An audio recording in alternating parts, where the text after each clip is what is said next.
నమస్తే రమగారు. నమస్తే జయ. రమగారు, మనము 5 ప్రశ్నలు ఈ సిరీస్ చేసాం. 5 ప్రశ్నలు అయిపోయినాయి.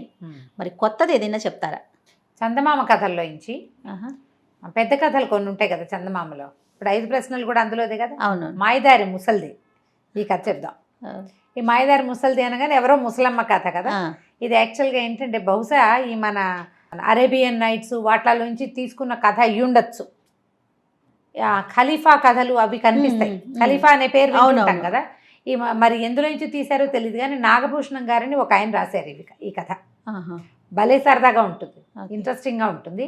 ఒక ముసలమ్మ ఎలా బాగ్దాద్ నగరాన్ని అట్టుడికించిందో చెప్తారనమాట. ఇది ఎక్కడి నుంచి అని చెప్పాలి. ఇది బాగ్దాద్ నగరం అంటే ఇది ఎక్కడో అరేబియాలో ఉన్న అరబిక్ నైట్స్ అలాంటి కథల్లోంచి తీసుకుని ఉంటారు. అన్ని ముస్లిం పేర్లే వస్తాయి. ఓకే.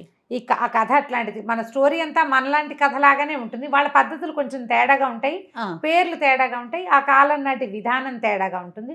ఇలాంటి కథలు ఎందుకు చెప్తున్నారు లాంటివి అనకండి. హాయిగా కథని ఎప్పటి మన రొటీన్ డైలాగ్ కథలాగా కథే అంతే. కథలాగా వినండి. పిల్లలకి చెప్పడానికి కూడా భలే ఇంట్రెస్టింగ్గా ఉంటుంది. మంచి సరదా కథ. ఓకే అండి. పూర్వం బాగ్దాద్ నగరానికి ఆయన ఖలీఫాగా ఉన్నప్పుడు, ఆయన రాజుగా ఉన్నప్పుడు ఒక పావురాల టపా నడిచేదట.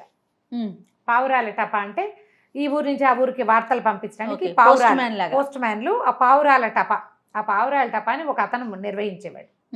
అతనికి 40 మంది బానిసలు, 40 వేట కుక్కలు కూడా ఇచ్చేది గవర్నమెంట్. సడన్గా అతను మరణించాడు. మరణించేసరికల్లా మరి టపా మూసుకుపోయింది. ఇంకోటి ఎవరినో చూడాలి. ఈ వాళ్ళ రాజుగారు ఏం చేశారు, ఈ ఖలీఫా ఈ కుక్కల్ని బానిసల్ని అందరినీ తీసేసుకున్నాడు. అయితే ఈయనకు ఒక భార్య కూతురు ఉన్నారు. దిలైలా ఆయన భార్య పేరు, చనిపోయిన ఆయన భార్య పేరు. కూతురు జీనాబా అని కూతురు. ఈ దిలైలా ఏం చేస్తుందంటే ఖలీఫాకు ఉత్తరం రాయించు కబురు చేసింది. ఈ టపా నిర్వహించడం నాకు వచ్చు, నేను నా కూతురు ఇద్దరం నేర్చుకున్నాం. నా భర్త అబ్సెన్స్లో నేను చేసేదాన్ని, నాకు 4 పనులు వచ్చు. అసలు ఆయన ఏం చేయలే, ఎక్కువ భాగం నేనే చేశా. కాబట్టి ఆ పనిని మాకే అప్పచెప్పండి అంటే ఆయన ఒప్పుకోలే. ఆడవాళ్ళకి ఏమొస్తుంది, ఆడవాళ్ళకి ఏం పెద్ద అలాంటివి రావు. ఏదైనా సహాయం చేస్తే చేసి ఉండొచ్చు. నమ్మల.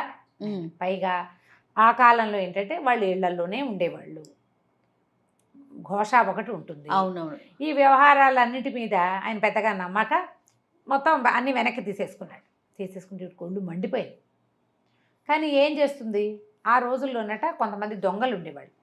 ఈ దొంగల్లో 2 దొంగల్ని నగర కొత్వాళ్ళుగా నియమించారట. కొత్వాల్స్ 2 అంటే ఇన్స్పెక్టర్లు లాంటి వాళ్ళు. అయితే ఎందుకట, హసను అబ్దుల్ వాళ్ళిద్దరు. ఈ హసను అబ్దుల్ ఎంత ప్రయత్నించినా ఖలీఫా వాళ్ళని పట్టుకోలేకపోయాడు.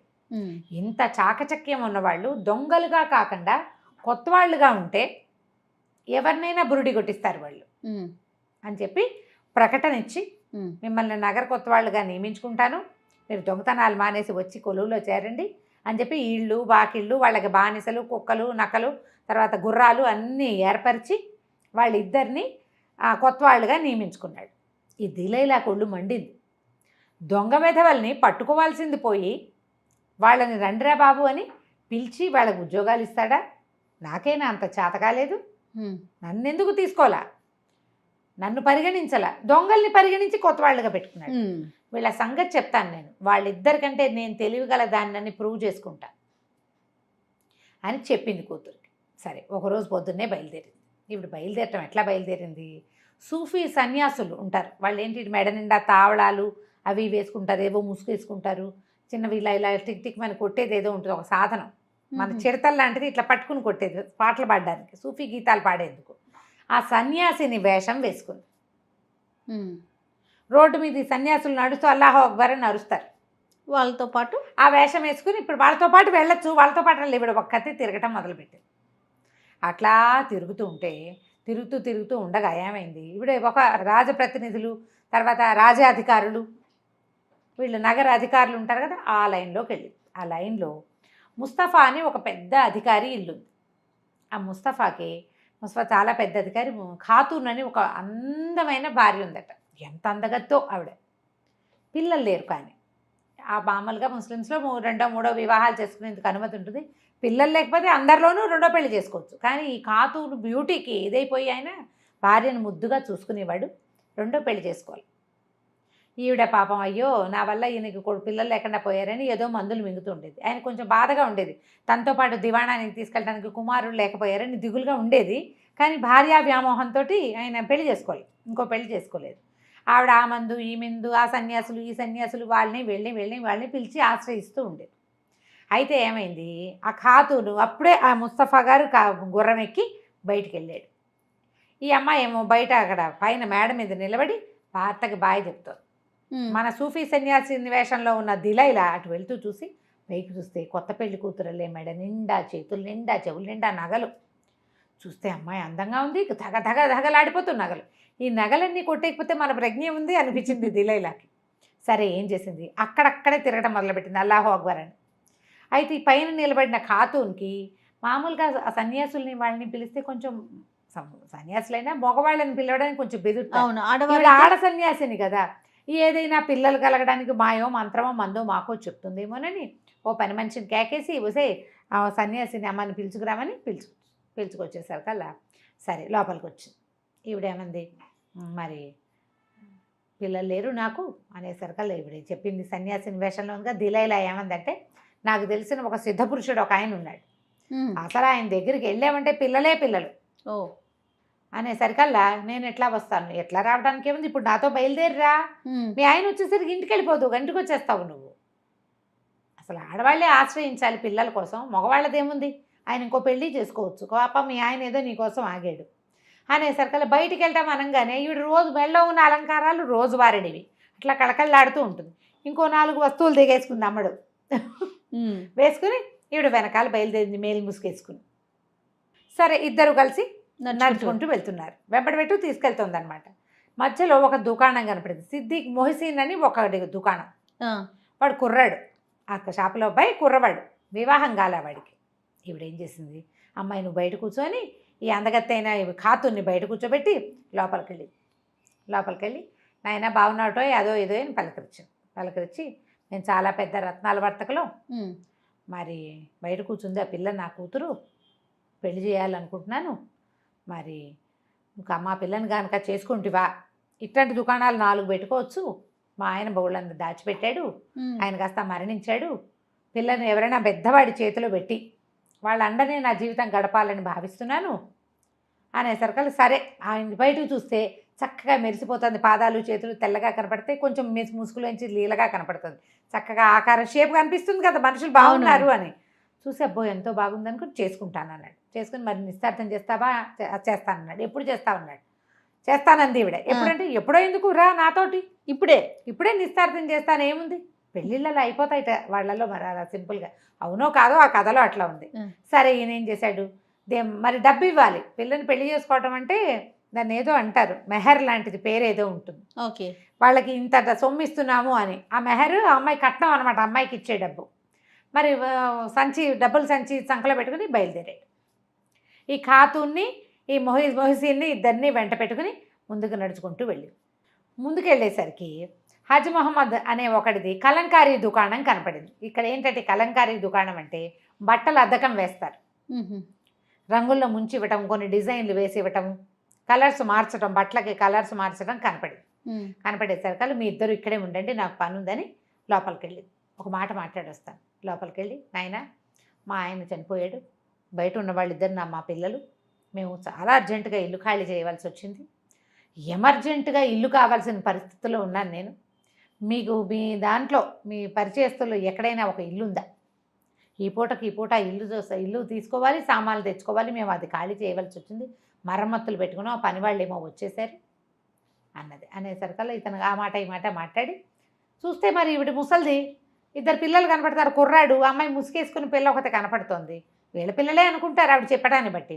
ఏమన్నాడు, ఆ దాందే ఉందమ్మా, వీళ్ళకేముంది, మేము మా ఇంట్లో పైభాగం ఎప్పుడు ఖాళీగానే ఉంటుంది, మంచి అంటే అదను వచ్చినప్పుడు అంటే రంగులు వేసే రోజులు వచ్చినప్పుడు ఈ నీలి వర్తకులు వస్తారు, కలర్స్ తెచ్చేవాళ్ళు, బ్లూ ఇండిగో తెస్తారనమాట, దాంతో కదా చాలా రంగులు కలుపుతాం, ఆ వర్తకులు వచ్చినప్పుడు వాళ్ళని ఉంచేవాడిని, ఇప్పుడు ఇల్లు ఖాళీగా ఉంది, ఆ ఇల్లు ఖాళీగా ఉంది, కావాలంటే మీరు ఉండండి కొద్ది రోజుల పాటు అంటే, మా నాయన అంతకంటే నా నాయన చాలా సంతోషం, రెంట్ అది మాట్లాడుకుందాం, నువ్వు రా సాయంకాలానికి ఇంటికి వస్తే మాట్లాడుకుందామని తాళాలు చేతితో పుచ్చుకుంది. ఆ ఇంటి అడ్రస్ చెప్పాడు. ఆ కలంకారీ దుకాణం నుంచి బయటకు వచ్చి ఈ పిల్లని ఈ కుర్రాన్ని మొహసీన్ అనే అబ్బాయి, ఖాతూన్ అనే అమ్మాయి ఇద్దరిని వెంబడబెట్టు తీసుకుపోయింది ఆ ఇంటికి. తీసుకెళ్ళి ఆ మొహసీన్ ఏమో నువ్వు ఇక్కడ కూర్చో, నేను కాజీని పిలుచుకొస్తాను అని కింద ఇంట్లోకి పంపించింది. ఖాతూన్ ఏమో తీసుకుని మేడ మీదకి తీసుకెళ్ళి మేడ మీదకి వెళ్ళిన తర్వాత సరే కాసేపు గడిచాక కిందకు వచ్చేసరికల్లా ఆ అమ్మాయికి ఏం చెప్పిందంటే, ఆయన దగ్గరికి నగలు అవి పుచ్చుకుని వెళ్ళకూడదు, ఇన్ని నగలు ఉన్నాయి కదా, నేను నగలన్నీ మూట కట్టి పెట్టు, ఒట్టిగా దర్శించుకుందాం, ఖాళీగా వెళ్ళి దర్శించుకోవాలని చెప్పింది. సరే ఒప్పుకుంది అమ్మాయి. నగలు తీసుకుంటోంది. ఇవి కిందకు వచ్చేసరికల్లా ఏం కుర్రాడు అన్నాడు, నిస్తార్థమన్నావు ఏది చేయవా మరి అన్నాడు. నిస్తార్థానికి ఏముంది, నా కూతురికి బానిస పిల్లలు ఎవరో చెడు మాటలు చెప్పేశారు, నేను నీ షాపుకి వచ్చినప్పుడే దానికి తెలుసు నీ ఒంటి మీద బొల్లుందని అదని చెప్పారు దానికి, వీడికి బొల్లుంది నేను చేసుకొని ఉంటుంది మా పిల్ల అనేసరికి, బొల్ల నాకెక్కడ బొల్లుంది, నాకు బొల్లు లేదు ఏం లేదు అన్నాడు. సరే అయితే ఓ పంచి, నువ్వు చొక్కా విప్పుకుని కూర్చో, నీ సంచీను అదేను నీ చొక్కాని నేను పుచ్చుకుంటాలే, చొక్కా విప్పుకుని కూర్చో, నేను పోయి మా పిల్లని పిలుచుకొస్తానని. ఈయన ఏం చేశాడు, ఒంటి మీద అంగరకాలాంటిది ఏదో పక్కకి తాళ్ళు కట్టే చొక్కా ఉంది, ఆ చొక్కా ఓడ తీసుకున్నాడు, కింద ఏదో పైజమా వేసుకుని ఉన్నాడు అతను. ఆ చొక్కా ఓడదీసి ఆ చొక్కాను ఆ సంచి ఆవిడ చేతికి ఇచ్చాడు. ఒళ్ళంతా చూపించద్దా, వీపంతా బొల్లి ఉందో లేదో చూపించాలి కదా, అందుకని ఆ సంచి ఆవిడ చేతిలో పెట్టాడు. ఈవిడ పైకి వెళ్ళి ఏమంది, అమ్మాయి మరేమో ఆయన వచ్చి కింద కూర్చున్నాడు సిద్ధపురుషుడు, మరి నువ్వు పదా, నేను నీ నగలు అవి జాగ్రత్త పెట్టి వస్తానంది. ఈ అమ్మాయి మెట్లు దిగి వెళ్ళే లోపల ఆవిడ ఆ అమ్మాయి నగల సంచి, వీడి డబ్బుల సంచి, వీడి చొక్కా పుచ్చుకుని దిగి వెళ్ళిపోయింది. ఈ ఖాతూన్ ఏం చేసింది, కిందకు వచ్చి చూసేసరికల్లా ఎవరు కనపడ్డారు, లోపలికి వెళ్ళేసరికల్లా ఈ చొక్కా విప్పు కూర్చుని కుర్రాడెవడో కనపడ్డాడు. ఇంతకుముందు వీడు మనతోటే వచ్చాడనే ధ్యాస లేదు ఆ అమ్మాయి, అతను అసలు చూడలేదు, పట్టించుకోలేదు, ఎవరినో పిలుచుకొస్తోంది అనుకుంది. ఏది నా ఒంటి మీద బొల్లుందన్నట్టుగా చూడని వీపు చేయి పొట్ట చూపించబోయాడు. ఈ అమ్మాయి కంగారు పెట్టి, వీడెవడో నాకు ఒళ్ళు చూపిస్తున్నాడు ఏమిటి, రోతగా అని పరిగెత్తుకుంటూ పైకి వెళ్ళిపోయి ఒక్క కేక పెట్టి పరిగెత్తుకుంటూ వెళ్ళి మేడ మీదకి వెళ్ళి తలపేసి కూర్చుంది. వీడేమో కింద కూర్చున్నాడు, ముసలం వస్తుంది అనుకుంటున్నాడు. ఇంతలో ఈవిడేం చేసింది, ఆ కలంకారీ షాప్ వాడి దగ్గరికి వెళ్ళేటప్పుడు చేతిలో మూట ఉంది, నగలది ఒక మూట, అతను డబ్బులు సంచి, చంకలో పెట్టుకునే సంచి, వాడి చొక్కా, వీటిని తనకు తెలిసిన ఒక దుకాణంలో పెట్టింది. ఇప్పుడే వస్తా అని చెప్పి కలంకారీ వాడి దగ్గరకు వచ్చింది. హజ్జ మొహమ్మద్, ఆ మొహమ్మద్ దగ్గరకు వచ్చి, బాబు చాలా బాగుందండి, ఎంత సహాయం చేశారో మీరు, కాకపోతే ఒక చిన్న పని ఉందండి, నేను ఇంటికి వెళ్ళి సామాన్లు పట్టించుకొస్తా, మీరు నాకు ఒక పని చేయండి, పిల్లలు ఆకలో అలవటిస్తున్నారు అని ఒక దినారం చేతిలో పెట్టింది. దినారం అంటే పెద్ద డబ్బు, ఓ 1000 రూపాయలు అనుకో, కాస్త మా పిల్లలకి రొట్టెలు అవి పట్టించుకెళ్ళండి, మీరు కూడా ఈ పూట ఫలహారం నా సొమ్ముతోటే చేసేయండి అంతే. సరే ఆయన ఏం చేశాడు, ఏదో పెద్దది మన ఇల్లు అద్దెకి ఇచ్చాము బాగానే ఉంది కదా, అవును, ఆ దినారం పుచ్చుకుని వెళ్ళేసరికల్లా ఒక 2 నిమిషాల్లో ఆ పనివాడు బయట ఏదో పని చేస్తున్న కుర్రాడు లోపలికి వచ్చాడు. ఈవిడ అటు ఇటు చూస్తుంది, అలంకారీ రంగులేసే సామాన్లు గీమాన్లు చాలా ఉన్నాయి. ఆ కుర్రాడికి అంది, బాబు నువ్వు ఇక్కడే ఉన్నావా, నాకు కనపడలేదు, మరేమోను అతను రొట్టెల దుకాణానికి వెళ్ళాడు, నిన్ను ఒక మాట రమ్మన్నాడు మీ యజమాని అనేసరికల్లా, మరి నేను ఇక్కడ కొట్లో ఎవరుంటారు, నేను ఉంటా కదటయ్యా, నేను ఉంటాగా, మీ యజమాని ఇల్లు అద్దెకి తీసుకుని దాన్నే కదా నేను ఉంటాలే, నువ్వు వెళ్ళని కుర్రాన్ని పంపేసింది. ఈ కొట్లో సామాన్లు తను ఏమేమి ఎత్తిపెట్టి ప్యాక్ చేసేయగలదు అవన్నీ తీసేసుకుంది, పక్కకి తీసేసి ఆ దారైపోతున్నటువంటి ఒక మోత గాడిద కుర్రవాడిని పిలిచింది. అక్కడ ఏంటంటే మోత బరువు సామాన్లు మోసుకెళ్ళడానికి గాడిదలు కుర్రాళ్ళు, మోత బరువు కుర్రాన్ని పిలిచి, ఒరే అబ్బాయి ఈ దుకాణం తెలుసు కదా, హజ్ మొహమ్మద్ కలంకారీ వాడు మా అబ్బాయే, వాడు అప్పులు చేశాడు, అక్కడి నుంచి రాజభట్లు వచ్చి జప్తు చేయబోతున్నారు, మరి కొన్ని సామాన్లు ఉపయోగపడే సామాన్లు ఏమో నేను గాడిద మీద వేసి పట్టుకెళ్తాను, నీ గాడిదని కాసేపు నాకు ఇవ్వు, మరేమో నువ్వు ఇక్కడే ఉండు, నేను ఇవి సామాన్లు ఇంటి దగ్గర చేర్చేసి మళ్ళీ వస్తా, నువ్వేం చేస్తావంటే ఈ రంగుల సీసాలు అవి ఉన్నాయి, అది ఆవిడ కదపలేదు, కదపగలిగేవన్నీ పట్టుకెళ్ళిపోతుంది, ఈ కదపలేని సీసాలు అవన్నీ పగలగొట్టేసేయి, లేకపోతే భటులు వచ్చి జప్తు చేసేస్తారు, జప్తు అయితే మళ్ళీ దుకాణం పుట్టదు అని చెప్పింది. ఈ కుర్రాడు ఏమనుకున్నాడు, మనం దుకాణంలో ఉన్నాం, ఇన్ని రంగులు ఉన్నాయి, ఇవి పగలగొట్టే పని మనకే కదా అప్పచెప్పారు, ఇంకో రూపాయి ఇస్తుంది, ఒక దినారం వాడి చేతిలో పెట్టింది, వచ్చాక ఇంకో రూపాయి ఇస్తాను. ఈ గాడిద మీద ఈ కలంకారీ వాడి సామాన్లు అన్నీ వేసుకుని ఇంటి దారి పెట్టేసింది, వెళ్ళిపోయింది. ఇక అక్కడి నుంచి ఏమైంది, కలంకారీ ఆయన అక్కడికి వెళ్ళాడు, హజ్ మొహమ్మద్ రొట్టెల దుకాణానికి వెళ్ళాడు, పనివాడు అక్కడికి వెళ్ళాడు. ఏమిటండి పిలిచారట అన్నాడు. నేను పిలవటం ఏమిటి అనేసరికల్లా ఆ చేపలో ఉన్న ముసలమ్మ చెప్పిందండి మీరు పిలిచారని. ముసలమ్మ అలా ఎందుకు చెప్తుంది? ఆవిడే కదా రూపాయి ఇచ్చి దినాలు రొట్టెలు, ఆ. రొట్టెలు కొనమంది. సరే పదా వెళ్ళి వెనక్కి చూద్దాం ఏం చేస్తుందో అని ఇద్దరు కలిసి వెనక్కి వచ్చారు. వెనక్కి వచ్చేసరికి కుర్రాడు ఉన్నాడు, మోతగాడిదేవాడు. వాడేం చేస్తున్నాడు, ఆ రంగు సీసాలు రకరకాల రంగులు అన్నీ పగలగొట్టేస్తున్నాడు. ఊరి నీకడు పుడక ఏమిట్రా నా సామాన్లన్నీ పగలగొడుతున్నావు అంటే మీ అమ్మే పగలగొట్టమంది అంటాడు. మా అమ్మ ఏనాడు చచ్చిపోయింది అమ్మరా అంటే నా తెలియదండి నా గాడిదేది అంటాడు వాడు. రామా, ఆ. వాడేమో నా గాడిదో అంటాడు, ఈయనేమో నా "ఈ షాప్. నా షాపో అంటాడు. మీ అమ్మ అంటాడు వాడు, మా అమ్మ చచ్చిపోయిందిరా అంటాడు వీడు. గందరగోళంగా కొట్టేసుకున్నారు. చుట్టుపక్కల షాపుల వాళ్ళంతా చేరారు. ఇక్కడ ఏదో జరిగిందని అర్థమైంది వాళ్ళకి. కాసేపటికి స్థిమితపడ్డారు. సరే పద ఈ ముసల్దాని పిల్లలిద్దరూ మన ఇంట్లోనే ఉన్నారు, అక్కడికి పోదామన్నారు. ఈ గుంపంతా పోయారు. అక్కడికి పోయేసరికల్లా కింద తలుపు కొట్టారు. మోహసిన్ కూర్చున్నాడు కదా, చొక్కా విప్పుకుని వాడి దగ్గర డబ్బులు లేవు, చొక్కా లేదు. తలుపు తీసాడు. తలుపు తీసేసరికల్లా వీళ్ళు అడిగారు, ఏరా వెధవా, దొంగ వెధవా, మీ అమ్మ ఎదురంటే మా అమ్మ ఎప్పుడో చచ్చిపోయింది అంటాడు. అందరు అమ్మలు చచ్చిపోయారు. మా అమ్మ మీ అమ్మ చచ్చిపోవడం ఏంటి, నీ వెంట వచ్చింది కదంటే, నా వెంట వచ్చింది ముసలిది, మా అమ్మ కాదు, కూతుర్నిచ్చి పెళ్లి చేస్తానని నన్ను తీసుకొచ్చింది. ఆ కూతురేమో మేడ మీద కూర్చుంది, తల్లి కూతురు ఇంకా దిగలేదు, వాళ్ళ కోసమే చూస్తున్నాను, కాజీని తీసుకొస్తానంది, పెళ్లి కోసం చూస్తాను, నా డబ్బులు నా చొక్కా దాని దగ్గరే ఉన్నాయి అన్నాడు. అమ్మో ఇదేదో విచిత్రంగా ఉందని పైకి వెళ్ళి తలుపు కొట్టారు. ఆవిడ తలుపు తీసింది. తలుపు తీసేసరికల్లా పెళ్ళయిందా మీ అమ్మ ఏదన్నాడు. మా అమ్మ ఎప్పుడో చచ్చిపోయిందండి, అయినా మా అమ్మ ఈ ఊళ్ళో లేదు, వేరే ఊళ్ళో ఉంటుంది. నువ్వెవరమ్మా అంటే ఇది మా అమ్మ, మీ అమ్మ. ఈ గందరగోళం. సిద్ధపురుషుడు ఏడి, చొక్కా విప్పుకుని వీడున్నాడు అంటుంది అమ్మాయి. గందరగోళంగా వాదించుకున్నారు. చివరికి ఒక గంటకి వాళ్ళకి అర్థమైంది, ఈ ముసలమ్మ మొదట ఖాతూన్ని తెచ్చింది, ఖాతూన్ నుంచి మొహసిన్ దగ్గరికి వెళ్ళింది, అక్కడి నుంచి హజ్ మహమ్మద్ దగ్గరికి వచ్చింది, తర్వాత గాడిద పోయింది, హజ్ మహమ్మద్ సామాన్లు ఉన్న కొన్ని పట్టుకుపోయింది, వీడి చొక్కా వీడి డబ్బులు పోయినాయి, ఖాతూన్ ఒంటి మీద బంగారం అనేది లేకుండా మొత్తం కొట్టేసింది. ఆవిడేమో నేను ఫలానా ఆయన భార్యని అని చెప్పింది, ముస్తఫా గారి భార్యని అనేసరికల్లా ఒక తోడిచ్చి ముస్తఫా ఇంటికి పంపించారు. అక్కడి నుంచి ఆ ముస్తఫా వీళ్ళని పిలిచాడు, ఆ నగర పాలకుడిని. ఏమిటండి మీ వ్యవహారం, ఇట్లా చేస్తున్నారు ముసలమ్మలు, ముసలిది చేస్తుంటే బాగ్దాద్ నగరంలో ఎంతమంది ముసలమ్మలు ఉన్నారు, ఈ ముసలిదాన్ని ఎలా గుర్తుపడతాం, పైగా ముసలిది దాని రెగ్యులర్ వేషంలో లేదు, సూఫీ వేషంలో ఉంది. సరే చూద్దాం అనుకున్నారు. ఈ లోపల దిలైలా ఇంటికి వెళ్ళిపోయింది. వాళ్ళ అమ్మ కూతురు అడిగిందమ్మా ఏం చేసుకొచ్చావు అంటే, ఖాతూన్ బంగారం తెచ్చేసా, ఇంకోటి చొక్కా వాడి డబ్బులు తెచ్చేసా, కలంకారీ వాడి సామాన్లు తెచ్చేసా, ఈ గాడిది పట్టుకొచ్చేసా, ఇవాళకి నలుగురిని ఉద్ధరించాం, రేపటి సంగతి చూద్దాం. సరే వాళ్ళంతా వెతుకుతారమ్మా, నువ్వు బయటికి వెళ్ళబాక అని చెప్పింది కూతురు. నగరం అంతా చెప్పుకుంటున్నారు ఏమిటో జరుగుతుంది. ఇప్పుడు వీళ్ళేమనుకున్నారు, మన నలుగురం వెతుకుతాం, ఇప్పుడు వాళ్ళు గుర్తుపడతారు ఈవిడ్ని. ఖాతూన్ బయటికి రాదు కానీ మిగిలిన వాళ్ళు ఉన్నారు కదా, పనివాడు, ఇతను మొహసీను, మొహమ్మద్, గాడిద బరువు వాడు, వీళ్ళు గుర్తుపడతారు. వెతుకుదాం అనుకున్నారు. మేము వెతుకుతాం, మీరు వెతకండి అని రాజభట్లకు చెప్పారు. పొద్దున ముందర సూఫీ సన్యాసిని వేషం వేసింది కదా, ఈసారి ఏం చేసింది, ఒక సంపన్నుల ఇళ్లలో పరిచారికలు ఉంటారు, వాళ్ళకు ఒక ప్రత్యేకమైన డ్రెస్సింగ్ ఉంటుంది. మరి అంటే మాసిపోయిన బట్టలు అవి కాకుండా కొంచెం మంచి బట్టలు, కొంచెం ఇదిగా అలాంటి ఓ డ్రెస్ వేసుకుని ఈ భాగ్యవంతులు ఉండే ఒక సందులోకి వెళ్ళింది. ఆ సందులో మహాభాగ్యవంతుల ఇంట్లో పిల్లకి ప్రధానం జరుగుతుంది. పెళ్లి అంటారు, పెళ్లి కుదిరింది అనమాట. అయితే ఈ పెళ్లి కూతురికి చిన్న పిల్లాడు తమ్ముడు ఒకడున్నాడు, ఒక 4 ఏళ్ల వాడు పిల్లాడిని తల్లిని వదిలిపెట్టకుండా సతాయించేస్తున్నాడు. ఆ వచ్చిన పేరెంట్ వాళ్ళు వచ్చిన వాళ్ళు ఉంటారు కదా, వాళ్ళని చూసుకొని ఇవ్వటం లేదు వాడు, గీబేమని గోల. చక్కగా పిల్లాడిని అలంకారం చేశారు, మంచి బట్టలు వేశారు, మెరిసే బట్టలు, జోళ్ళు, తర్వాత మెళ్ళో ఇవి హారాలు, చిన్న కుచ్చులు, తలపాగా ఒకటి, చేతులకేమో మురుగులు, ఉంగరాలు అన్నీ ఉన్నాయి.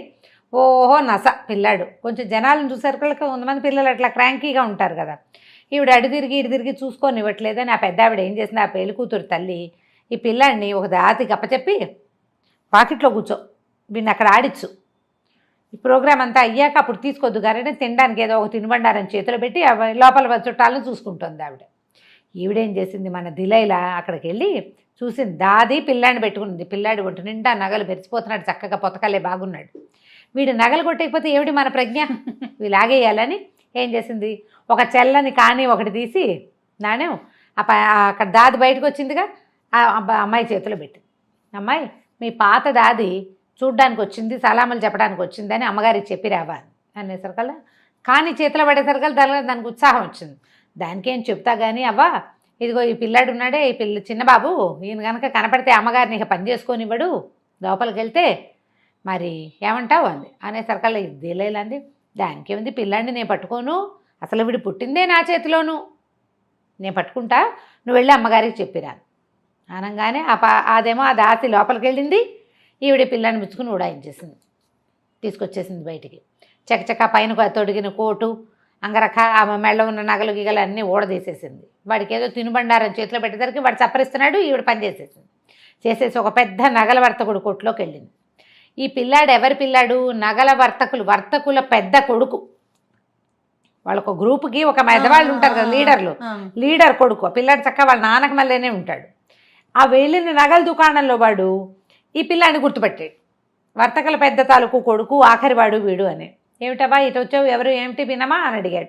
అడిగేసరికల్లా ఇదిగో వీళ్ళ అక్కయ్యది ప్రధానం, సామాన్లు ఏవో ఒక 1000 రూపాయలకి తగ్గకుండా అది తీసుకురమ్మన్నారు అమ్మగారు, ఎవరో చదివించారట, మరి 1000 నాణ్యాలు పంపిస్తారు సరుకు ఇచ్చేస్తే అనేసరికల్లా 1000 నాణ్యాలకి 4 జతల గాజులు, అవి ఇవి వస్తువులు, ఒక కంఠే కాసుల పేరు అన్నీ తీసి మూటగట్టాడు.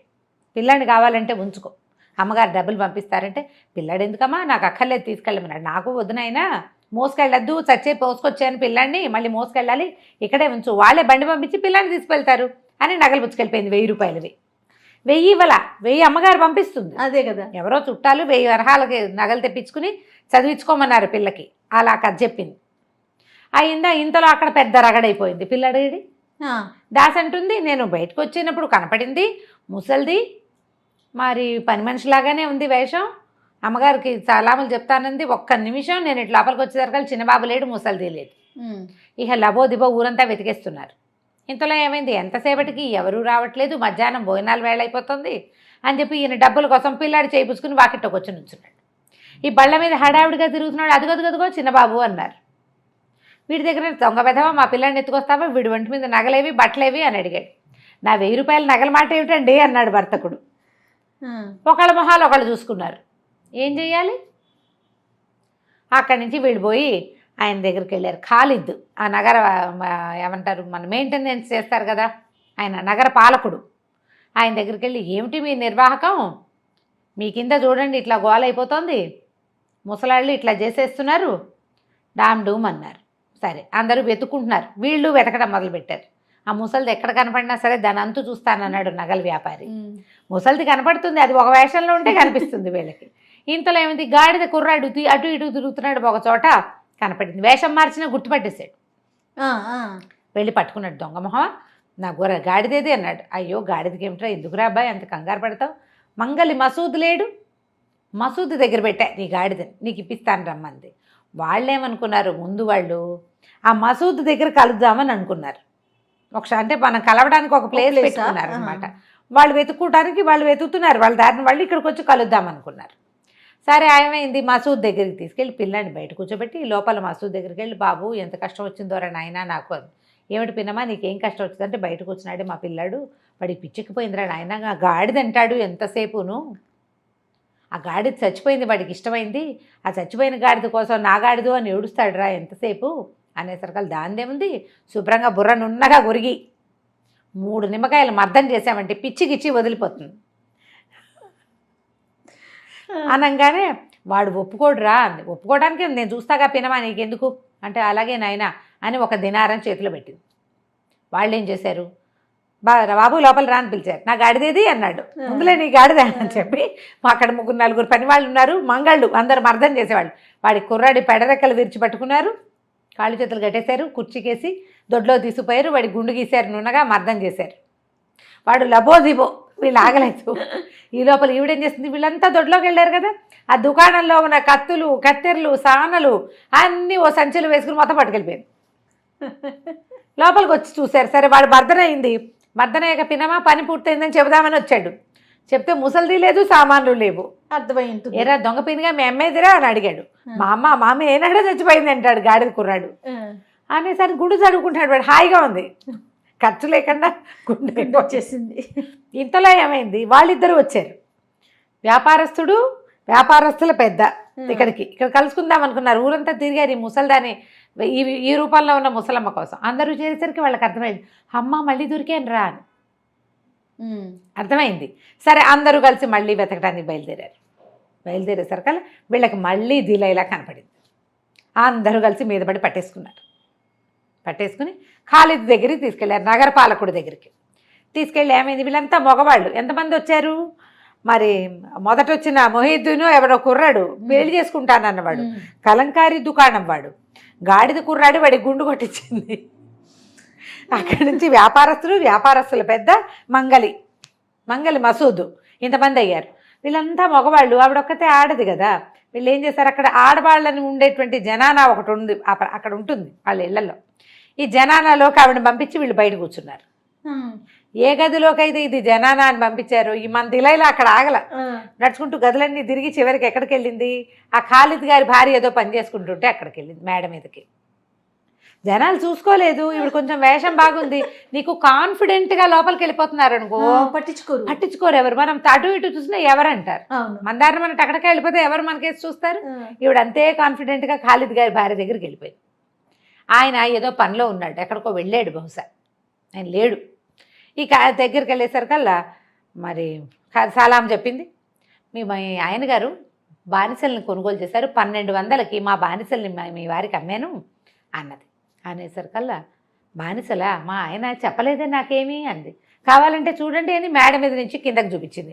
కింద ఈ మొత్తం గుంపంతా మోసపోయిన గుంపు కింద పైనుంచి చూశాడు, అబ్బో హట్టాకట్టాగా బాగున్నారు, శుభ్రంగా ఉన్నారు అని చెప్పి మంచి బేరమే చేశారు. కానీ నా దగ్గర డబ్బులు, నేను తొందరగా వెళ్ళాలమ్మా, చాలా అర్జెంటు పని ఉంది నాకు అన్నది. అనేసరికల్లా మా ఆయన వచ్చి, ఇవాళ డబ్బులు నా దగ్గర ఇద్దును కానీ 1000 ఉందమ్మా, 1200 అంటివి కదా, అన్ని లేవు నా దగ్గర. 1200కి ఏముందమ్మా, భయానా 200 పుచ్చుకున్నాను కాదు, 1000 ఇవ్వండి నాకు చాలని. ఖాలిద్ గారి భార్య 1000 రూపాయలు చేతిలో పెట్టింది. ఈవిడ శుభ్రంగా ఏమందంటే, అది వినుంటిని దొక్కుని, అమ్మమ్మ బానిసల్ని మా ఇంట్లో ఎన్నేళ్ళ నుంచో పనిచేస్తున్నారు, ఇప్పుడు వాళ్ళ ముందు నుంచి బయటికి వెళ్ళి వాళ్ళ మొహాలు చూడాలంటే చాలా బాధగా ఉందమ్మా, అలవాటు పేరు దొడ్డిదారిని పంపిద్దురు బాబు, మీకు పుణ్యం ఉంటుందని. కానీ ఈవిడేం చేసింది, పోలే ముసలిది పెద్దది ఎంత బాగా అడుగుతోంది కదా, వస్తే వెనకాల గది తలుపులు తీయండి, మామ బయటికి వెళ్ళిపోతుందని ఈ మామని అట్టించి పంపించింది. ఆవిడ దారిని ఆవిడ వెళ్ళిపోయింది. ఈ లోపల ఆయన నిద్రపోతున్నాడు ఖాలిద్. అది ఆయన నిద్ర లేచి వచ్చి ఏదో పలహారం చేశాక, భలే మంచి బేరం చేశారండి, 1200కి మంచి దిట్టమైన బానిసల్ని పట్టారండి. బానిసలు ఏమిటే, నేనెవరిని కోరినాను అనేసరికల్లా ఆవిడంది, అదేమిటి బానిసలు ఇదిగో పైనుంచి చూస్తే కనబడుతున్నారు, చూస్తే వీళ్ళు బానిసలు కాదే అన్నాడు. నాకు తెలీదు, 1000 రూపాయలు ఇచ్చేసాను నేను ముసలావిడికి. వాళ్ళు మోసపోవటంతో పాటుగా ఎక్కడికి వెళ్తే అక్కడ అక్కడి నుంచి ఆయన మెట్లు దిగి కిందకు వచ్చేసరికి, ఏమిటి మీరేనేమిటాయి, నేను కొన్న బానిసలు అన్నాడు. ఆ రంగానే అందరూ ఓకమడిగా పొట్టాడారు. బాబు మీరు మీ నిర్వాహకం ఏడిసినట్టే ఉంది, మేమేదో ఫిర్యాదుతోటి ఖైదీని అమ్మాయిని కూడా ఫిర్యాదులు మేము ఎవరిని పట్టుకొచ్చాము, దొంగని మేము ఫిర్యాదు చేయడానికి వచ్చాం, దొంగనేమో పట్టుకొచ్చాం, మీ ఇంట్లో పంపించాం, దాన్ని కాస్త చల్లగా అటేటో పంపేసి ఇప్పుడు మమ్మల్ని బానిసలు అంటారు ఏమిటండి, భలేవాళ్ళు మీరు అని పోటాడేసరికల్లా అక్కడి నుంచి ఇంకేముంది చూస్తే లేదు, వెనకాల తలుపులు ఎప్పుడో తెరుచుకుపోయినా ఏనాడో వెళ్ళిపోయింది. ఎటు వెళ్ళిందండి ఎవరికి తెలుసు, వెళ్ళిపోయింది. అక్కడి నుంచి అందరూ కలిసి పోటాడారు. ఈయన ఖాలిద్ కంగారు పడ్డాడు. ఈ లోపల నగర వర్తకుల పెద్ద వాళ్ళు వీళ్ళు అందరూ అరిచొచ్చి పోటాడారు. ఏం నిర్వాహం చేస్తున్నారండి, ఇట్లా ఇళ్లలోకి దూరి ఆడవాళ్ళ మీద పడితే ఎట్లా, మా ఇంట్లో మా పిల్లాన్ని తీసుకుపోయి మాకు 1000 రూపాయలు బొక్క, వాళ్ళ ఇంట్లో ఖాతూన్ వంటి మీద నగలన్నీ కొట్టేసింది, ఇప్పుడు మేమేం చేయాలి అని ఆయన కూడా వచ్చాడు. ఖాతూన్ వాళ్ళ ఆయన కూడా, ఖాతూన్ మొగుడు మరి ఆ బంగారం అంతా అమ్మాయి పట్టుకెళ్ళిపోయింది కదా దిలైలా, వచ్చాడు అతను కూడా. అందరు కలిసి పొట్టాడారు. ఈయన కంగారు పడి ఖాలిద్ ఇక్కడ ఉన్నాయని, ఇది నగర పెద్ద ఏమనాలి నగర పాలకుడు, బాబు మీకు నష్టం ఎవరెవరు జరిగిందో అవన్నీ నేను ఇప్పిస్తాను, మీలో ఎవరు ఆవిడని గుర్తుపట్టగలరో చెప్పండి అంటే మేమందరం గుర్తుపడతాం, 10 మంది సైనికులను ఇవ్వండి, మేము వెతికి పట్టుకుంటామన్నారు. ఇక అక్కడి నుంచి మొదలుపెట్టి నగరం మీద పడి వెతికారు. సాయంత్రానికి దిలైలా దొరికేసింది వాళ్ళకి, పట్టేశారు. ఇక దిలైలా ఆట కట్టేసినట్టే కనపడుతోంది. తీసుకెళ్ళి ఆ ఖాలిద్ ఈయన ఉన్నాడు కదా నగర ప్రతినిధి, నగర పాలకుడు, అక్కడ పట్టుకెళ్ళేసరికల్లా ఆయన అడిగాడు, ఏమిటమ్మా ఈ దొంగతనాలు నీ ఉద్దేశం ఏంటంటే, దొంగతనం ఏమిటంటే నేనేనాడు దొంగతనం చేయలేదంట, ఈ వీళ్ళు ఉన్న వాళ్ళంతా ఇదే దొంగ, మా దగ్గర నుంచి ఇలా కొట్టేసి అలా కొట్టేసి కథలుగా చెప్పుకుంటున్నారు వాళ్ళు, ఈవిడ ససేమిరా అంది. అనేసరికల్లా సరే ఏమనుకున్నారు, ఇప్పుడు ఇక్కడ ఇలా కాదు, ముందు ఈరోజు చీకటి పడిపోతుంది, సాయంత్రం అయిపోయింది కదా, రేపొద్దున్నే మొత్తం అందరినీ పిలిచి సాక్షులతో సహా విచారించి మొత్తం చుట్టుపక్కల వాళ్ళని కూడా పిలిచి విచారిద్దాం, మనమే వీళ్ళే కాకుండా కొత్త వాళ్ళని వీళ్ళని అందరినీ పిలుద్దాం అనుకున్నారు. పిలుద్దాం అనుకుని సరే ఈ చెరసాల కారాగారం అధికారి ఉంటాడు కదా, ఆయన పిలుస్తారు, దీన్ని పట్టుకెళ్ళి మీ జైల్లో పెట్టుకోమంటే వాడు ఒప్పుకోడు. ఇవి చాలా మోసకారిగా ఉంది, ఎవరు పట్టుకుంటే వాళ్ళ నెత్తి మీద కుచ్చుల టోపీ పెడుతోంది, నా వల్ల కాదండి, తీరా నేను పెట్టుకుంటే వాళ్ళని నా నెత్తి మీదకి వస్తే అదే కదా, వీళ్ళంతా చూడు ప్రతివాడు దొరికాడు ఆవిడికి, నేను దొరికిపోతే ఎట్లా, అసలే మా ఇంట్లో చాలా సమస్యలు ఉన్నాయి, నేను ఇప్పుడు పెట్టుకోను అన్నాడు. అనేసరికి సరే ఏం ఆలోచించారు, ఇది తెలివిగలది. రెండోది అంత తేలిగ్గా నేరం ఒప్పుకునేటట్టుగా కూడా కనిపించట్లా, దొంగతనం అనేది నా జీవితంలో చేయలేదంటోంది. మొహం చూస్తే కొంతమంది మొహాలు పట్టుపడిపోతాయి, ఇంత హడావిడి అయ్యేసరికి బిత్తరపోతారు. అంటే మరీ చేయి తిరిగిన దొంగ కదా రమ్మగారు, స్ట్రాంగ్ విమెన్, కాకలు తీరిన దొంగ. దాంతో వీళ్ళు ఏమనుకున్నారు, ఓపెన్ ప్లేస్లో కట్టేద్దాం, అందరూ చూస్తుంటారు, ప్రపంచం అంతా సిగ్గుపడుతుందా, సిగ్గని కాదు అంటే ఎవరినైనా మోసపుచ్చేసేందుకు అవకాశం లేని పరిస్థితిలో ఉంటుందని చెప్పి ఏం చేశారు, సరే ఈ కొంచెం ఊరికి బయటగా వజ్రస్థానాలు అవి ఉంటాయి, ఇలా ఖైదీలను బంధించే ప్లేసులు, అక్కడ తీసిపోయి కాళ్ళు చేతులు పెడరెక్కలు విరిచి కట్టేశారు ఈ దిలేలని. మరి ఇవి కాపలా ఉండటానికి సైనికులు అందరూ తలా ఒక మాట మాట్లాడారు, మా డ్యూటీలు కాదని అదని ఇదని. సరే వీళ్ళు ఏమన్నారు, ఫిర్యాదీలు ఉన్నారుగా 5-6 మీరు ఉంటారంటే కాపలా మేమే ఉంటాం, దీన్ని ఎలాగైనా సరే రేపొద్దున పట్టించి మా సొమ్మంతా మేము వసూలు చేసుకుని తీరాలన్నారు. సరే మేమే కాపలా ఉంటామన్నారు. అనేసరికి సరే ఒప్పుకున్నారు. ఈ కథ అంతా మొదలై 3 రోజులైంది, అట్లాగే కదా జరుగుతుంది. సరే ఏమైంది, ఒక చోట కట్టేశారు, ఒక చోట, అది ఎక్కడ ఒక మన ఈ బాగ్దాద్ నగరానికి బయట నుంచి జనాలు వచ్చి లోపల నుంచి వాళ్ళు వెళ్ళి, అంటే దాదాపుగా ఆ పొలిమేరల్లో అనమాట ఇది. వీళ్ళు 5-6 కాపలా కూర్చున్నారు. సరే అందరూ తిండి తెప్పించుకున్నారు ఇళ్ళ దగ్గర నుంచి. ఈ దిలైలాని కట్టేసరి తిండిలే తిప్పలేవు.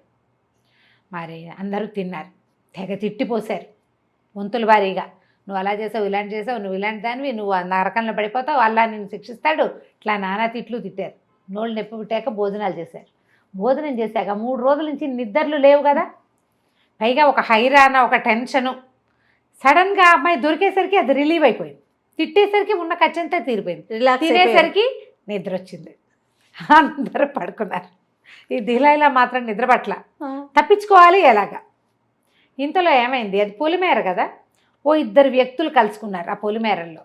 మామూలుగా చీకటిగా రాత్రిపూట 9-10 గంటలకి మనం అపార్ట్మెంట్లో పైన మాట్లాడుతున్నా కిందకి వినపడుతుంది, వాతావరణం ప్రశాంతంగా అయిపోతుంది, అనకుండా ధ్వని ఉండదు. పగటిపూట ఉండే సందడి లేకపోతే రాత్రిపూట మన మాటలు వేరేగా సౌండ్లో వినపడతాయి. ఈ పొలిమేరల్లోకి లోపలికి వస్తున్నవాడు ఒకడు, బాగ్దాద్ నగర ప్రవేశం చేస్తున్నవాడు ఒకడు, బాగ్దాద్లో నుంచి బయటికి వెళ్తున్నవాడు ఒకడు, 2 వ్యాపారస్తులు తారసపడ్డారు. ఏ ఊరన్నా ఏ ఊరు తమ్మాయి అని మాట్లాడుకున్నారు. ఈ నగరంలోకి వస్తున్నవాడు అడిగాడు, ఈ బాగ్దాద్ నగరంలో మంచి విశేషం ఏమిటి, ఇప్పుడే వస్తున్నా నేను, మొదటిసారి రావటం. అనేసరికి వెళ్ళేవాడు చెప్పాడు, తేనె రొట్టెలు బాగుంటాయి ఈ ఊళ్ళో. తేనె రొట్టెలు అంటే బహుశా ఏదన్నా మా నాన్నులు లాంటివి అవి ఉంటాయి, తీయటివి బన్నులు లాంటివి. మీగడ పూసిన తేనె రొట్టెలు అద్దరిపోతాయి, ఎంత రుచిగా ఉంటాయో. మామూలుగా ఏదైనా తీయటి పదార్థం, కమ్మటి పదార్థం తినగా మొహం వస్తుంది, కానీ ఈ తేనె రొట్టెలు ఉన్నాయే మీగడ రాసినవి, అవి అసలు మొహం మొత్తవు. నేను 3 రోజులు ఉన్నాను, 3 రోజుల నుంచి అవే తిన్నా పొట్ట పగిలేలాగా. ఇంకా తిందామని ఉంది, 4 ప్యాక్ చేసుకుని పట్టుకెళ్తున్నా. అనేసరికి ఈ కొత్తగా వస్తున్నవాడు అన్నాడు, అలాగా అన్ని చోట్ల దొరుకుతాయా, ఏదైనా ప్రత్యేకమైన కొట్ట అదే ఇదే అని అడిగాడు. 5-6 చోట్ల దొరుకుతాయి ఏదో చెప్పాడు. చాలా పెద్ద పెద్ద వ్యాపారాలు చేశారు, వాళ్ళు బాగా సంపాదించారు, ఆ రొట్టెలు అంత ఫేమస్ అన్నాడు. మాట్లాడుకున్నారు, ఆయన దారిని ఆయన పోయాడు, ఈయన దారి ఈయన పోయాడు. ఈ ఊళ్ళోకి వస్తున్న వాడి మాటలు అర్థమైనాయి, వీడికి మీగడ పూసిన తేనె రొట్టెలు కావాలి. ఈవిడ నేను తిన్ను నాకొద్దు, నేను తిన్ను నాకొద్దు అంట మొదలుపెట్టింది దిలైలా. ఇవి నడుస్తున్న ఆయనకి ఇప్పుడు వీళ్ళ మాటలు ఆవిడకి వినపడ్డట్టే, ఆవిడ ఆడదాని గొంతు వినపడతాం స్పష్టంగా, ఆడగొంతు. పైగా నేను తిన్ను బాబోయ్ నాకొద్దు, చచ్చిపోతున్నాను, నేను తినలేను నాయనో, నా వల్ల కాదు బాబోయ్, నేను తిన్ను, ఇంకా అవే మాటలు వింటుంటే ఏమనుకున్నాడు, అయ్యో ఎవరో ఆడమనిషి చీకట్లో ఏమిటో అవుతుందని మెల్లిగా అటొచ్చాడు. వచ్చి చూస్తే కింద పడుకున్న వాళ్ళు పెద్దగా అతనికి తెలియలే, ఏదో కొంతమంది కనపడ్డారు. ఈ నిలబడి పెడరెక్కలు విడిచి కట్టేసిన ముసలిది కనపడింది. ఏమమ్మా ఎవరమ్మా నువ్వు, ఏమిటో తిన్నంటున్నావు, నిన్ను ఇలా కట్టేశారు, ఏమొచ్చిందమ్మా నీకు ఇంత కష్టం అన్నాడు. ఏం చెప్పను నాయన, నేను మాది బాగా కలిగిన కుటుంబం, మా ఆయన తేనె రొట్టెల వ్యాపారం మాది, మీగడ పూసిన తేనె రొట్టెలు చాలా ఫేమస్, మా ఆయన లక్షలు గడించాడు దాని మీదే. అయితే రోజు తిని తిని తిని నాకు మొహం ఒత్తిపోయింది. తినడం మానేశాను నేను. డోకొస్తుంది నాకు అవి చూస్తే. మరి అవే తింటుంటే కొన్నాళ్ళకి వస్తుంది చూడు. మరేమో ఒకరోజు పెద్ద వర్తకుడు ఒక ఆయన వచ్చాడు. ఆ వర్తకుడు వచ్చిన రోజున మా ఆయనకి విందిస్తూ నన్ను కూడా అక్కడే ఉండమని ఆయనకి వడ్డించాక నువ్వు తినవే అని నాకు ఇచ్చాడు. నేను అది నోట్లో పెట్టుకున్నాను. ఆయన తినకూడదు, అసలు నాకు అసహ్యం పుట్టేసింది. మా ఆయన బలవంత పెట్టాడని పెట్టుకునేసరికల్లా నాకేమో వాంతి వచ్చింది. ఆ వర్తకుడు అనుమానపడి ఇందులో ఏదో ఉందని వెళ్ళిపోయాడు. మా ఆయన తన బిజినెస్ నేనే పోగొట్టానని రాజుగారికి ఫిర్యాదు చేశాడు. ఖలీఫా ఏమో నన్ను బాగా రొట్టెలు తినిపించమని నాకు అదే శిక్షించాడు. నన్ను కట్టేశారు. రేపొద్దునే మా ఆయన తెల్లవారుజామునే వచ్చేస్తాడు రొట్టెలు పుచ్చుకుని. 100 రొట్టెలు తినాలి నేను, నాకు వద్దంటున్నాను నేను అని వలవలా ఏడ్చింది. నిర్ఘాంతపడి ఎంత కట్టుగా తల్లేసింది చూడు, గోడ కట్టేసింది.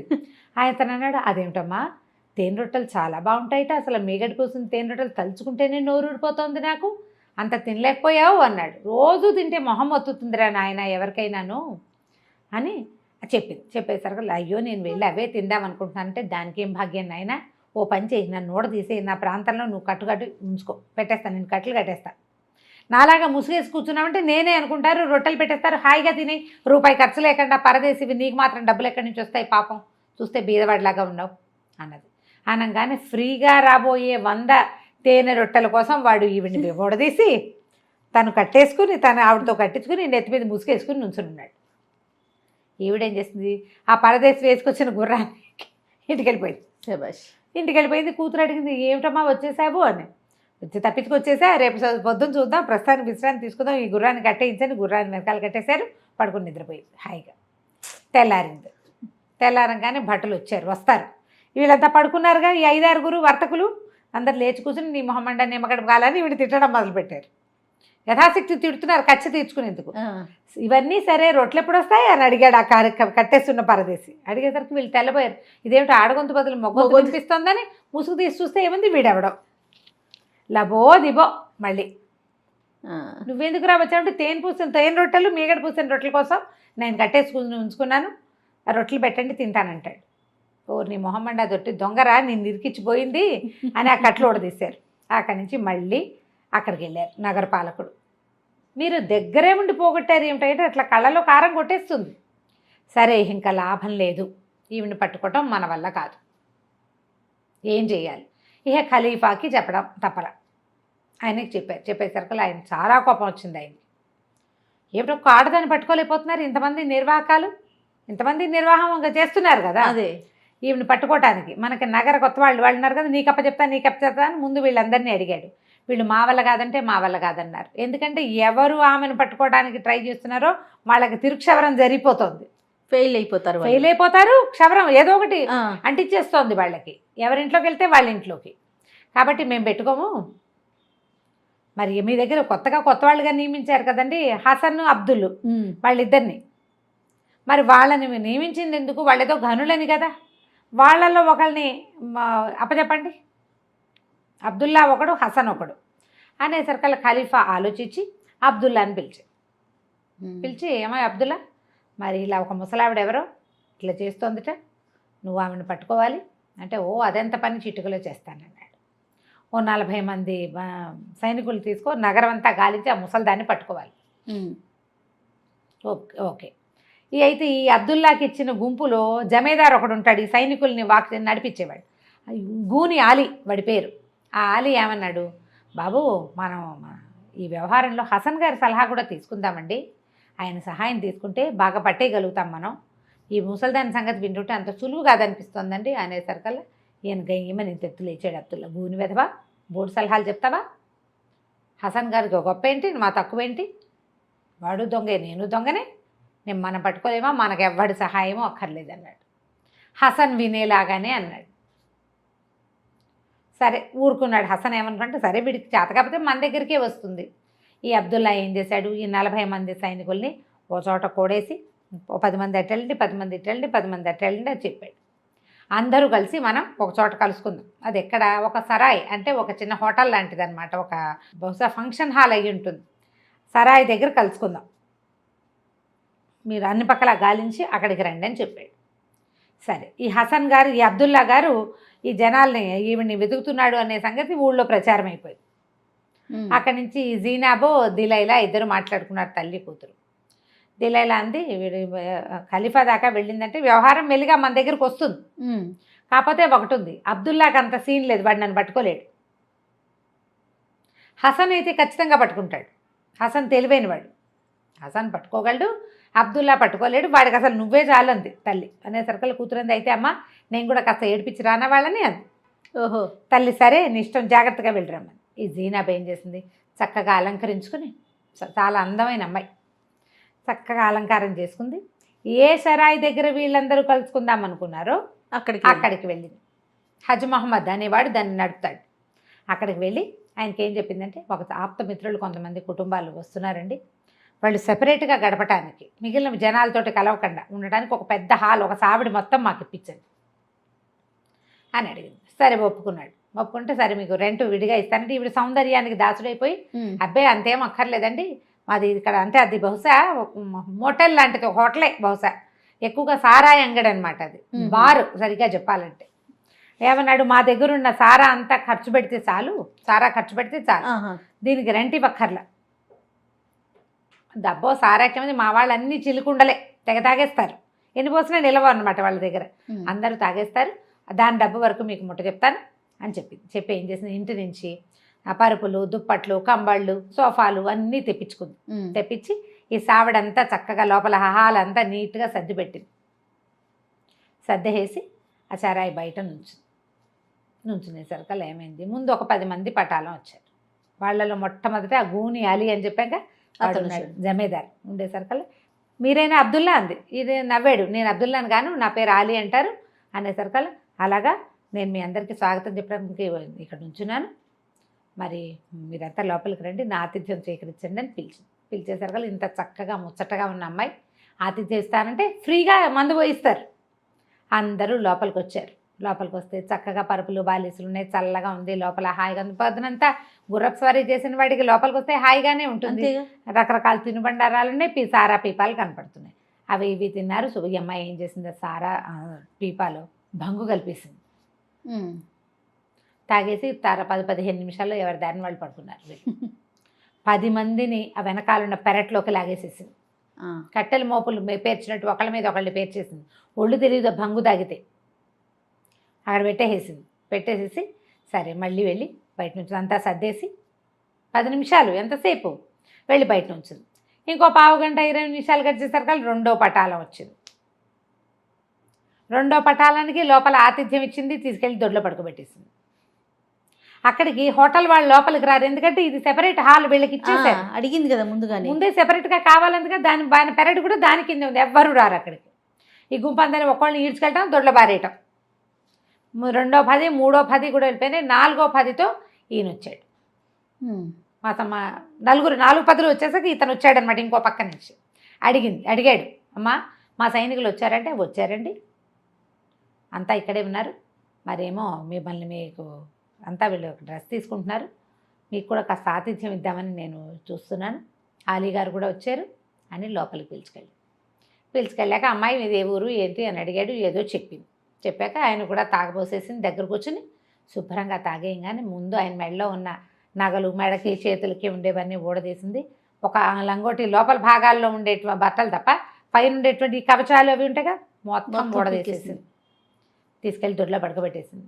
వరుసగా పడుకున్న 40 మంది మెడల్లోవి చొక్కాలు ఊడదీసేసింది. అసలు ప్యాంట్లు ఏమింది కింద పట్టుకుని లాగితే వచ్చేస్తాయి, చొక్కాలు సులువుగా ఊడిపోతాయి, పక్కన కట్టి ఉంటాయి అంతే, కాస్త అటు ఇటు మనుషులను కదిపితే చొక్కాలు ఊడొచ్చేస్తాయి. ఈ 40 + 1 41 పీపుల్వి చొక్కాలు, ప్యాంట్లు, ఒంటి మీద ఉన్న ఉంగరాలు, టింగరాలు, గొలుసులు సమస్తము పుచ్చుకుని చంకలు పెట్టుకుని బయట ఒక బండి మాట్లాడి పెట్టుకుంది. వచ్చేటప్పుడు సామాన్లు తెచ్చింది కాదు, అందులో వేసుకుని ఇంటి పెట్టుకెళ్ళిపోయింది. 2 పూర్తి రోజులు పడుకున్నారు వాళ్ళంతా అక్కడ. నగరంలో ఎక్కడా సడి చప్పుడు లేదు. అబ్దుల్లా వెతుకుతున్నాడు అనుకుంటున్నారు సైన్యంలో మిగిలిన జనం అంతా. 3వ రోజు మధ్యాహ్నానికి మెలకు వచ్చి చూసుకుంటే ఏముంది, మొల దిశ కాదు, రంగోటీలు ఉన్నాయి. ఇంతంత పెద్ద పెద్ద పర్సనాలిటీలు, అందరూ సైనికులు కదా, ప్రతివాడికి అండర్గార్మెంట్స్ తప్పిస్తే ఇంకేం లేవు ఒంటి మీద. ఏం చేస్తారు, అక్కడి నుంచి లేచారు, అటు ఇటు చూశారు, ఏమిటంటే ఒకరితో ఒకళ్ళు మాట్లాడి ఎవరో అందమైన అమ్మాయి. అంతే. హజ్ మొహమ్మద్ని అడిగితే అతనేమంటాడు, మాకేం తెలుసండి, ఆ అమ్మాయి రెంట్కి తీసుకుంది, డబ్బులు ఇచ్చేసింది, మీరంతా వచ్చి పడుకున్నారని మాకెట్లా తెలుస్తుంది, అమ్మాయి దానికి అమ్మాయి కిందే ఉంది, ఇదంతా చేసేదేం లేదు. ఏం చేస్తారు, అలాగే ఆ బోడిగుళ్ళు అందరివి గుండ్లు మీసాలు, బొర్ర మీసాలు, పెద్ద పెద్ద పర్సనాలిటీలు, చిన్న లాగులతోటి రోడ్డు మీద నడిచి వెళ్ళాల్సి వచ్చింది. ఈ సీన్ని అతను హసన్ చూసేసాడు.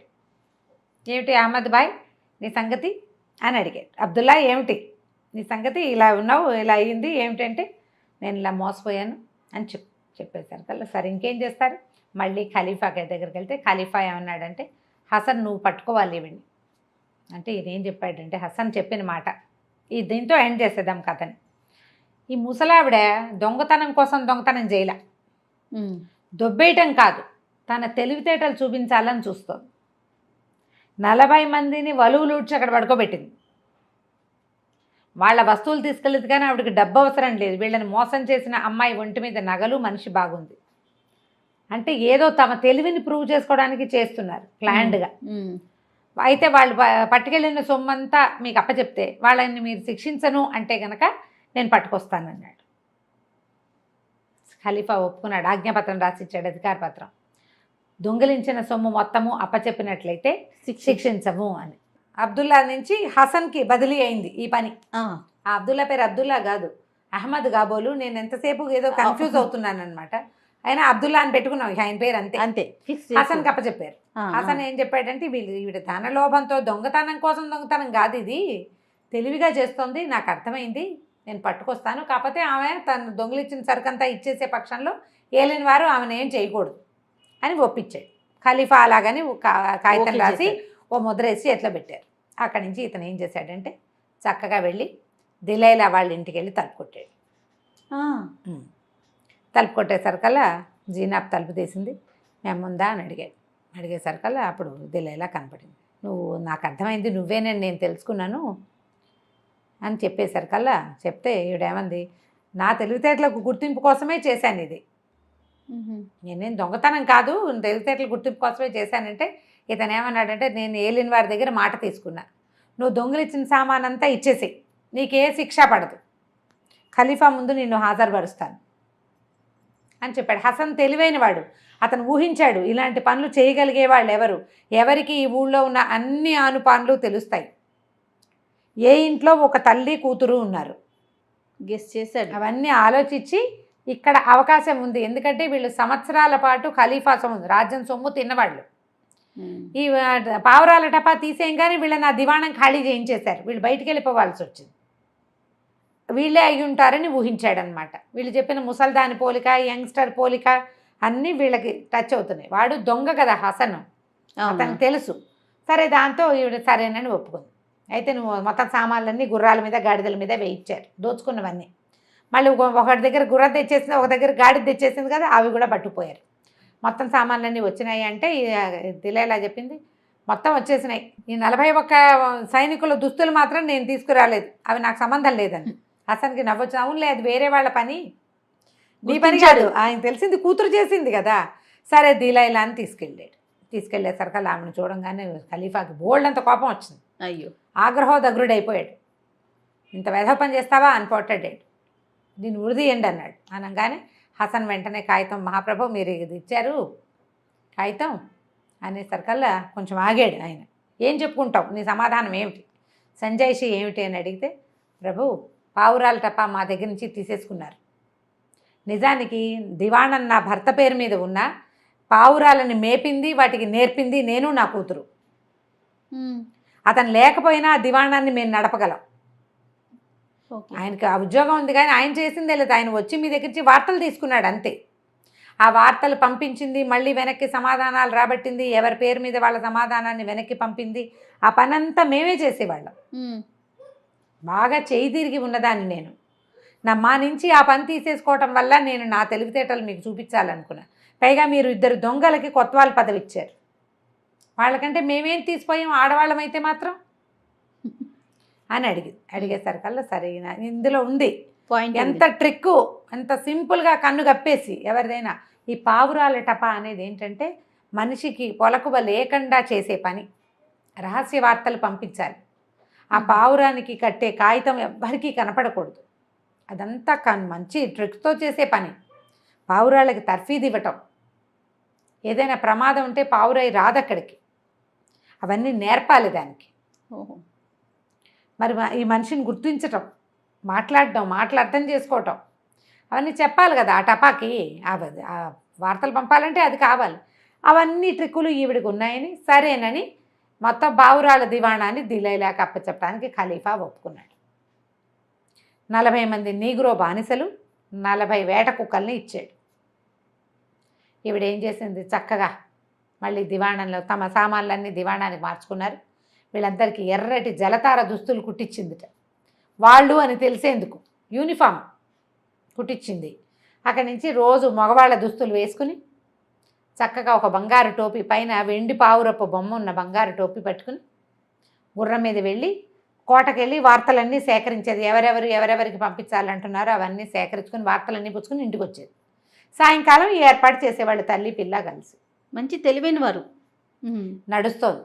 అయితే ఇంతలో ఏమైంది, ఈ బాగ్దాదు నగరానికి కైరో నగరం నుంచి ఒక చేయి తిరిగిన గజదంగ ఒకడు వచ్చాడు. కైరోలో వాడిని పాదరసం అనేవాళ్ళు, వాడి పేరు అలీ. వాడు అలా చూస్తుండగానే జారిపోతాడు, పాదరసంలాగా చేతిలోకి రాడు. గజ దొంగ, చిన్నప్పటి నుంచి దొంగతనాలు చేస్తున్నాడు, మహా అందగాడు వాడు. ఆ అందంతో సగం మందిని బొల్తా కొట్టిస్తాడు. ఇంతకీ వాడు ఇక్కడికి ఎందుకు వచ్చాడు, ఈయనున్నాడు కదా అబ్దుల్లా, ఆయన పిలిపించాడు. ఈ దిలైలా కూతురైన జీనాబ్ వల్ల తను దిశమాలతో కదా ఏదో నామమాత్రపు బట్టలతోటి రోడ్డు మీద తిరగవలసి వచ్చింది. ఇప్పుడు ఆవిడకి పావురాల టపాప చెప్పారు. ఆవిడ రాజ్యంలో అధికారిని అయింది. అయినా సరే వాళ్ళకి బుద్ధి చెప్పాలంటే తన వల్ల కాదని, ఇదివరకు తను దొంగగా కైరో నగరంలో ఉన్నప్పుడు తన చేతి కింద తర్ఫీదైన ఈ దొంగ అలీగాడిని, గజ దొంగ అలీ పాదరసం వాడిని పిలిపించాడు. రారా, నీకు ఇక్కడ పనుంది, నాకు ఒకళ్ళ మీద పగ తీర్చుకోవాలి, నువ్వు గనక నేను చెప్పినట్టు చేస్తేవైనా నీకు ఖలీఫా దగ్గర ప్రజెంట్ చేసి నేను మంచి ఉద్యోగం వేయిస్తా. దొంగలకి ఉద్యోగాలు వేయించేవాళ్ళు ఆ రోజుల్లో. వీళ్ళిద్దరు కూడా దొంగలే కదా అనేసరికల్లా ఆ పాదరసం వచ్చాడు.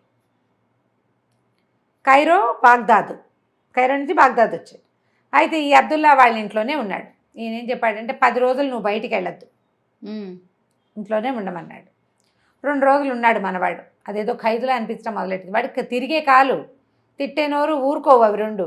సరే వీడేమంటున్నాడు, 3వ రోజున బయటకు వచ్చేసాడు ఆయనకు చెప్పకుండా. అదే సమయానికి ఈ చక్కగా మగవాళ్ళ దుస్తులు వేసుకుని గుర్రం మీద బంగారు టోపీ విత్ వెండి పావురం దాని మీద 20-40 మంది జలతార దుస్తులతో ఎర్రటి బట్టలతో ఉన్నటువంటి బానిసలు చుట్టూతా నడుస్తుండగా గుర్రం ఎక్కి వెళ్తున్న ముసలిదాన్ని చూశాడు. ఆశ్చర్యంగా చూస్తున్నాడు. అట్లా ఏమిటి వేషం, అసలు ఇదేమిటి అని ఆ వింతని వాడు చూస్తూ ఉండగా ఆవిడ కూడా వీడిని చూసింది. వాడు అందానికి మర్చిపోయింది ఆవిడ. అబ్బాయి ఎంత బాగున్నాడు కుర్రాడు. కానీ వాడి మొహంలో కనపడుతుంటే దొంగ కళని ఆవిడ కనిపెట్టింది. పైగా వీడు ఎక్కడి నుంచి వస్తున్నాడు, అబ్దుల్లా వాళ్ళ ఇంట్లో నుంచి వస్తున్నాడు. అదే చూసి ఇంటికి వెళ్ళిపోయింది. ఇంటికి వెళ్ళి కూతురికి చెప్పిందనమాట, ఇవాళ నేను ఒక కుర్రాడిని చూశాను, వాడు ఇలా ఉన్నాడు, ఇంత పొడుగున్నాడు, ఇంత తెల్లగా ఉన్నాడు, ఇట్లా కండలు దేరున్నాడు, కన్ను ముక్కు ఇలా ఉన్నాయి, వాడు అబ్దుల్లా ఇంట్లో నుంచి వస్తున్నాడు, ఈ ఊరికి కొత్త, వాడు నగరాలంతా అన్ని పక్కల వింతగా చూస్తున్నాడు, ఈ ఊరివాడు కాదు. అండ్ వాడి కదలికలు ఎలా ఉన్నాయంటే అబ్దుల్లా లాంటి కదలికలే. వాడు చిన్నప్పటి నుంచి అబ్దుల్లా దగ్గర ఉన్నాడు. మనం ఎవరి దగ్గరైనా ఉంటే పిల్లలు ఇమిటేట్ చేస్తారు, ఇమిటేషన్ వస్తుంది కదా. వాడి చూపులో కదలికలో అన్ని చోట్ల అబ్దుల్లానే కనపడుతున్నాడు. డెఫినెట్గా అబ్దుల్లానే వీడిని పిలిపించాడు. అర్థమైపోయింది, ఏదైనా పగ తీర్చుకునే ప్రయత్నం చేస్తున్నాడేమో అనేసరికల్లా ఏమైంది, అబ్దుల్లానే బోల్తా కొట్టించాం, ఆయన పిలిపించిన వాడు లెక్క అమ్మ మనకి, నేను వెళ్ళి చూసొస్తా ఉండు అని చెప్పి చక్కగా అలంకరించుకుని ఆ అబ్దుల్లా ఎక్కడైతే అతను కనపడ్డాడని వాళ్ళ అమ్మ చెప్తుందో ఆ రోడ్డు మీదకి వెళ్ళింది. ఆ రోడ్డు చివర కొంచెం ముందుకి తను నడిచి అన్నీ చూస్తున్నాడు కదా. ఇప్పుడు కొత్తవాడు ఏంటి చేస్తాడు, ఇట్లా చూసుకుంటూ వెళ్తాడు. పాతవాడితే ఎక్కడికి వెళ్ళాడు, డెస్టినేషన్కి వెళ్ళిపోతాడు. అవును, వీడికి డెస్టినేషన్ లేదు, తిరగటమే కదా. వాళ్ళ అమ్మ చెప్పిన గుర్తుల్ని బట్టి వీడే వాడని పోల్చుకుంది. పోల్చుకుంది. సరే పలకరించింది. ఏమిటి అలా చూస్తున్నావు నన్ను అని. నేనేం చూడటం లేదన్నాడు. కానీ అప్పుడు చూశాడు. చూస్తే ఇవి మహా అందగత్తే, ముందే చెప్పాం కదా భలే బాగుంటుందని. ఒకళ్ళ మొహాలు ఒకళ్ళు చూసుకుంటున్నారు. చూసుకుంటూ అలా చూస్తున్నావు ఏమిటి నువ్వు, ఏ ఊరు ఏమిటి అంది. వాడు అవన్నీ ఏం చెప్పాల. చెప్పాక మాట్లాడుకున్నాక నువ్వు ఎక్కడ దిగావంటే అబ్దుల్లా ఇంట్లో నుంచి వచ్చాడు, కానీ అబ్దుల్లా ఇంట్లో దిగానని చెప్పాల. ఎందుకంటే తను వేరే బోట్స్ ఎవరికి తెలియకూడదని చెప్పాడు కదా. నేను ఇంకా బస చూసుకోలేదు అన్నాడు. అయితే మా ఇంట్లో ఉండు, కావాల్సిన కబుర్లు చెప్పుకోవచ్చు, మా ఆయన వ్యాపారస్తుడు అని చెప్పింది. పెళ్ళయింది అని చెప్పింది అనమాట. మా ఇంటికి రానగా ఈ పెళ్ళైన అందగత్తె పిలుస్తుంటే వెళ్ళొచ్చో వెళ్ళకూడదో తెలియలే వాడికి, అర్థం కాలేదు. కాకపోతే ఈ అందం ఆకర్షిస్తోందనమాట. సరే బయలుదేరాడు. ఇద్దరు కలిసి కొంత దూరం నడిచారు. నడిచి వెళ్ళాక ఒక బోళ్ళు 2, 3, 4 సందులు తిప్పి ఓ ఇంటి వాకిట్లోకి తీసుకెళ్ళింది. జేబులోంచి తన సంచిలోంచి తాళం తీసి తీయబోయింది. అయ్యో ఇంటి తాళాలు ఎక్కడో పడిపోయినట్లే, ఇది ఇంకో తాళం, లోపల గదుల్లో తాళం వచ్చింది, తాళం లేదు సుమి, ఇప్పుడు ఎలాగా అంది.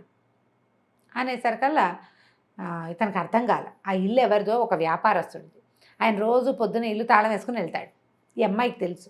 ఆ ఇంటికి తీసుకెళ్ళి అని ఏమంది, ఈ తాళం నువ్వేమైనా తీయగలవేమో చూడు, నీ పేరేమిటో, మీ ఊళ్ళల్లో తాళాలు తీస్తారా అని అడిగింది. వీడేం చేశాడు, చేయి తిరిగిన వాడు దొంగ కదా. టపీమని మరి ఇప్పుడు ఆ పరిస్థితుల్లో నేను తీయటం ఏమిటి అలా అనరు. వచ్చిన విద్య ప్రదర్శించేస్తారు. ఆడవాళ్ళ తెలివితేటలకి ముందు మగవాళ్ళు ఎవడైనా బోల్తా పడాల్సిందే. తెలివి తక్కువగా ఉండి మనం దొరికిపోతాం, కానీ తెలివి ఉంటే మనం బతికేసేయచ్చు బాగా. తీసేసాడు. తీసేయంగానే వాకిలి తాళం తీసుకున్నారు, లోపలికి వెళ్ళారు. వెళ్ళాక ఏమంది, నువ్వు మరేమో నువ్వు హాల్లో కూర్చో, నేను బావి దగ్గరికి వెళ్ళి నీళ్లు తెచ్చి వంట చేస్తాను, భోజనం చేద్దామంతే అనేసరికల్లా సరే బాగానే ఉందిగా. హాల్లో కూర్చున్నాడు. ఈ అమ్మాయి ఏం చేసింది, ఒక అరగంట దాకా పావుగంట అటు ఇటు తిరిగి ఆ బావి దగ్గర నిలబడి కేకలు పెట్టింది. అయ్యో అయ్యో ఇంకేముంది, కొంప మునిగిపోయిందని అరిచింది. అరిచేసరికల్లా పరిగెత్తుకుంటూ వెళ్ళాడు అలీ పాదరసం గారు. పరిగెత్తి ఏమైందంటే, నా రవ్వల ఉంగరం నీళ్లు తోడుతుంటే జారిపడిపోయింది, మా ఆయన చంపేస్తాడు, ఇప్పుడు ఎలాగా, ఏం చేయటం అంతే. అనేసరికల్లా దూకేసాడు. మరి దూకడు, నేను తీస్తానులే అన్నాడు. తీస్తావా, లక్షణం. సరే ఈ తాడు పట్టుకుని దిగు అని చెప్పేసి తాడేసింది. పైన కట్టి, అంటే ఇట్లా దీనిలాగా ఉంటుంది కదా పైన బావి మీద, అది పట్టుకుని దిగాడు. దిగి లోపలికి వెళ్ళాడు. చూస్తున్నాడు. చూస్తుంటే ఏం చేసింది ఈవిడ, తాడు కాస్త అది లాగేసింది పైకి. పిల్ల లాగేసి అహ్మద్ వచ్చి తీస్తాడు, అబ్దుల్లా గారు, అహ్మద్ అంటే అదే అబ్దుల్లా వచ్చి తీస్తాడు. ఆయన వచ్చి తీసేదాకా అక్కడే కూర్చో, బావిలోంచి బయటికి ఎలా వస్తారు ఎవరైనా వేయాలి కదా, తాడు వేయాలి, అక్కడే కూర్చో అని చెప్పేసి బయటకు వచ్చేసింది. ఆ ఇల్లు యథాప్రకారం తలుపుల దగ్గర వేసి వెళ్ళిపోయింది. అయితే ఏమైంది, కాసేపటి వీడు ఏం చేస్తాడు, లోపల ఆ నూతిలో నుంచుని ఉన్నాడు. ఆ ఇంటి ఓనర్ వచ్చాడు. తలవాకిలి తాళం తీసుండేసరికి నిర్ఘాంతపోయాడు, ఏమిట్రా తాళం తీస్తుంది అని. లోపలికి వచ్చాడు. సరే పనివాడినేమో వేడి నీళ్ళు పెట్టమన్నాడు. వేడి నీళ్ళు పెట్టమంటే పనివాడు ఏం చేశాడు, లోపలికి వచ్చి నూతిలో చేదేసి బకెట్ నీళ్ళు తేవదామని చేదేశాడు. వెయ్యగానే వీడు పట్టేసుకున్నాడు లోపల. పట్టుకునేసరికి వాడు కంగారు పడి, అయ్యో ఎవరో పట్టేసుకుంటున్నారండి, అసలు నూతుల నుంచి చేద యువతలకి రావట్లేదు, మీరు రండి అని కేకేసుకొచ్చాడు. తీరా చూస్తే నూతులో పడి ఉన్నాడు. ఇంటి ఓనర్ కొళ్ళు మండిపోయింది. ఎవడరా నువ్వు, నా నూతులో చేరో దొంగ విధవా అని అడిచాడు. ఇదేమిటి, ఇది ఏ ఊరు అని అడిగాడు. వీడు తెలివి, ఏ ఊరు ఏమిట్రా, మా ఊరే అన్నాడు ఆయన. బాగ్దాద్ నగరం. బాగ్దాదా, నేను ఈజిప్ట్లో నైల్ నదిలో మునిగానండి అని చెప్పాడు అనమాట. నైల్ నదిలో స్నానం చేయడానికి దిగాను, పెద్ద సుడిగుండంలో పడ్డాను, ఇక్కడ తేలానమాట. బాగ్దాద్ నగరమా, మీ పేరేమిటండి అన్నాడు. అనగానే ఈయన, ఓరిని అక్కడ మునిగిన వాడు ఇక్కడ చేయలేడా, ఎంత బాగుంది అని చాదేసి వాడిని పైకి లాగారు. పొడి బట్టలు ఇచ్చారు. బట్టలు ఇచ్చారు. సరే అక్కడి నుంచి ఏమైంది, ఈ లోపల అక్కడ ఏమైంది, అబ్దుల్లా ఉన్నాడు కదా, ఈ కుర్రాడు వాడి ఇంట్లో ఉన్నాడు. ఆయనకి వీడి ఇంట్లో కనబడపోయేసరికి ఆయనకి టెన్షన్ పుట్టింది. ఏమిటి వీడు ఇంకా రాలేదు, అర్ధరాత్రి అయిపోతుంది, వీడు ఎక్కడికి వెళ్ళిపోయాడు, ఏం చేసేస్తున్నాడో వీడు అని ఆయన ఏం ప్లాన్ మీద తెచ్చాడు, దిలైలాని జీనాబ్కి బుద్ధి చెప్పడానికి తెచ్చాడు. వీడిపోయి ఎక్కడైనా ఇరుక్కున్నాడేమో ఏ దొంగతనంలోనని ఆయన భయంగా ఉంది. తీరా ఏం చేశాడు, హసన్ కూడా వచ్చాడు. వచ్చేసరికల్లా ఇద్దరు ఆలోచించుకుంటున్నారనమాట, ఏమయ్యాడు కుర్రాడని. వీడిపోయి పైకి లేచి పొడి బట్టలు కట్టుకుని వాళ్ళ ఇంట్లో వాళ్ళు ఇచ్చారు ఇంకో జత బట్టలు, తన బట్టలు అక్కడ పారేసి వాళ్ళు ఏదో తిండి పెడితే తిని మెల్లిగా అబ్దుల్లా గారు ఏ సందులు బోర్డు సందులు తిప్పింది. వీడికి ఆ ఊరేం తెలుసు, వాడు బాగుందా, ఊరు తెలియదు వాడికి. వాడు అప్పుడే కదా వచ్చాడు. అవును అవును. ఆ సందు ఈ సందు మొత్తాన్ని వెతుకుంటూ ఎలా ఆగోలాగా అబ్దుల్లా వాళ్ళ ఇంటికి చేరాడు. చేరేసరికి వాళ్ళు తలుపు కొట్టేసరికి వాళ్ళు తెల్లబోయారు. ఏడా ఏమిట్రా అంటే ఇలా ఇలా జరిగిందన్నాడు. జరిగిందనేసరికి హసన్ పక్కపక్క నవ్వాడు. ఖచ్చితంగా ఈ ఊళ్ళో ఇంత పని చేయగలిగిందంటే అది దిలైలా కూతురే, ఇంకోళ్ళ వల్ల కాదు. గెస్ చేసేసారు. ఏరా ఆ పిల్ల దొరికితే ఏం చేస్తా అంటే పెళ్లి చేసుకుంటానండి అన్నాడు వీడు. వీడు ఇంత చేసినా పెళ్లి చేసుకుంటావరా అంటే ఏం చేసినా చేసుకుంటానండి, ఎంత అందగత్తో అన్నాడు. అనేసరికల్లా ఈయన అన్నాడు, హసన్ బాగుందిరా, నువ్వు అందగాడివే, మీ ఇద్దరికి జోడు సరిపోతుంది. సరే ఇప్పుడు ఏం చేయాలంటే ప్లాను. ఈ అబ్దుల్లా అడిగాడు అనమాట, నువ్వు మా వాడికి సహాయం చెయ్యి, నేను దిలైలా మీదే పగ తీర్చుకోవాలి. ఓహో. వీడికేమో ఆ పిల్ల నచ్చింది కాబట్టి వీడికి పెళ్లి చేయాలి, ఏం చేస్తావో చేయమన్నాడు. హసన్ ఏం చెప్పాడంటే వీడికి చెవిలో ఒక ఐడియా చెప్పాడు. వీడు 2-3 రోజులు చక్కగా కులాసాగా అటు ఇటు తిరిగి చుట్టుపక్కల దారులు సందులు దిలైలా ఇంటి దారి ఏ పక్క నుంచి అయినా అబ్దుల్లా ఇంటికి ఎలా వచ్చేయాలి అన్నీ చూసుకున్నాడు. చూసుకుని ఒకరోజు ఒక బానిస వేషం వేసుకున్నాడు, నీగ్రో బానిస వేషం వేసుకున్నాడు. బట్టలు కూడా అలాంటివే వేసుకుని కాసిన డబ్బులు భంగు చేత్తో పుచ్చుకుని అటువైపు వెళ్ళాడు. వెళ్తే దిలైలా ఇంట్లో ఒక వంటపాడినాడు. ఆవిడకి 40 మంది బానిసలు ఉన్నారు కదా, ఒక వంటపాడు. అతను ఏం చేశాడు, ఈ సరిగ్గా ఈ సామాన్లు ఏవో కొనుక్కోవడానికి వచ్చాడు. వాడని వీడికి తెలుసు మన పాదరసానికి. సరే ఏం చేశాడు, హబ్బా పలకరించాడు. అబ్బా భయ్యా ఎంతకాలం అయిందో మన వాళ్ళని చూసి, మొత్తానికి మన వాడివి దొరికావు, దా ఈ పక్కనే పానశాల ఉంది, ఇద్దరం కలిసి తాగుతూ కబుర్లు చెప్పుకుందాం అని తీసుకుపోయాడు. ఆ వంట అతను అన్నాడు, నాకంత తీరిక ఎక్కడుందయ్యా బాబు, 40-50 మందికి వంట చేయాలి, తీరిక లేదు, సామాన్ల కోసం వచ్చా, నువ్వు పని చెయ్యి, నువ్వు నాతో వచ్చేయి, చక్కగా వంట చేసి పెడతా, మేము ఎలాగో వంట చేసుకుంటాం కదా, తిందు కానీ అక్కడే తాగుతూ కబుర్లు చెప్పుకుందాం అని చెప్పి వాడిని తన ఇంటికి తీసుకెళ్ళాడు. ఎవరింటికి, దిలైలా ఇంటికి, దివాణంలోకి తీసుకుపోయాడు. ఆ దివాణంలో 40 మంది బానిసలు, 40 కుక్కలు, ఇంకా ఎవరో పని వాళ్ళు, గందరగోళంగా ఉంటుంది. అందులో ఈ కొత్తగా వచ్చిన వాడెవడో ఎవరికీ అసలేదు. దిలైలా ఆవిడ పని మీద ఆవిడ ఉంది. సరే వీడేం చేశాడు, ఇది పొద్దున్న 11 గంటల వేళ సామాన్లకు వచ్చింది. మధ్యాహ్నానికి వంట అయింది, కబుర్లు చెప్పుకున్నారు. సాయంకాలపు వంట, సాయంత్రపు వంట ఏంటంటే మధ్యాహ్నం వంట లైట్గా చేసి సాయంత్రం వంట ఎక్కువ చేసుకుంటారు. తాగడానికి ద్రాక్ష సారా కూడా ఇస్తారు అందరికీ. ఈ వంటవాడు వంట అందించి వాళ్ళకి సామాన్లు సర్దిచ్చే లోపల ఏం చేశాడంటే వాళ్ళు తాగే సారాలో భంగు కలిపేశాడు, కుక్కలకు పోసే పాలల్లో కూడా భంగు కలిపేశాడు. రాత్రి 8:30-9 అయ్యేసరికి అన్నాలు తిని చక్కగా తిళ్ళు తిని సారా పుచ్చుకున్న వాళ్ళందరూ సమస్తమైన వాళ్ళు తాగుతారు. ఆ దేశాలు అట్లాంటివి. అదేలేండి. అందులో ఆడమగ పిల్ల మేక తేడా ఏం లేదు. ఆడవాళ్ళిద్దరూ పనిచేసే ఆడంగులు, ఈ 40 మంది బానిసలు, కుక్కలు, సమస్తమైన వాళ్ళు వంటవాడితో సహా పడుకున్నారు. సరే ఇతను ఏం చేశాడు, చక్కగా పైకి వెళ్ళి ఇల్లంతా వెతికి దిలైలా పెట్టుకున్నది బంగారపు టోపీ, దాని మీద ఉన్న వెండి పావురం బొమ్మ దాంతో సహా అది, తర్వాత ఏమో ఈ మొత్తం మా సామాన్లన్నీ ఏమన్నారు, ఈ మన పావురాలు టపా సామాన్లు, పావురాలన్నిటినీ ఒక పంజరంలో పెట్టుకుని పట్టుకెళ్ళిపోయాడు. వెళ్తూ అక్కడ రాసి పెట్టాడు, ఈ గొప్ప పని చేసిన వాడు కైరో నగరం నుంచి వచ్చిన గజ దొంగ పాదరసం అలీ తప్ప మరొకడు కాదు అని. తెల్లవారిని నిద్రలేచి చూసుకుంటే ఏం పోయినాయంటే పావురాలు లేవు. టపాకి పెట్టవలసిన రకరకాల సామాగ్రి ఉంటుంది, అవి లేవు. ఈవిడ టోపీ అదే ఆవిడ అధికారిక గుర్తు, బంగారపు టోపీ. ఇంకేం చేస్తారు, ఈవిడ ఏమనుకుందంటే ఖచ్చితంగా వీడు వాడే, ఆ పాదరసం నేను చూసిన కుర్రాడే, ఇది కూతురు నూతులో దింపిన వాడే గుర్తించింది. వాడు తెలిసిపోయింది ఆవిడకి. అక్కడి నుంచి అబ్దుల్లా ఇంట్లో ఉంటాడని అబ్దుల్లా వాళ్ళ ఇంటికి వెళ్ళేసరికల్లా అక్కడ కూర్చున్న అబ్దుల్లా హసన్ ఇద్దరు, రండి రండి దిలైలా, మీకోసం ఎదురు చూస్తున్నాం, మాతో పాటు మీరు కూడా భోజనం చేయండి అని పిలిచారు, మర్యాద ఇచ్చారు ఆవిడకి. తీరా చూస్తే వాళ్ళ ఎదురుగుండా ఉన్న పళ్ళేల్లో ఉన్నది పావురాయి మాంసం.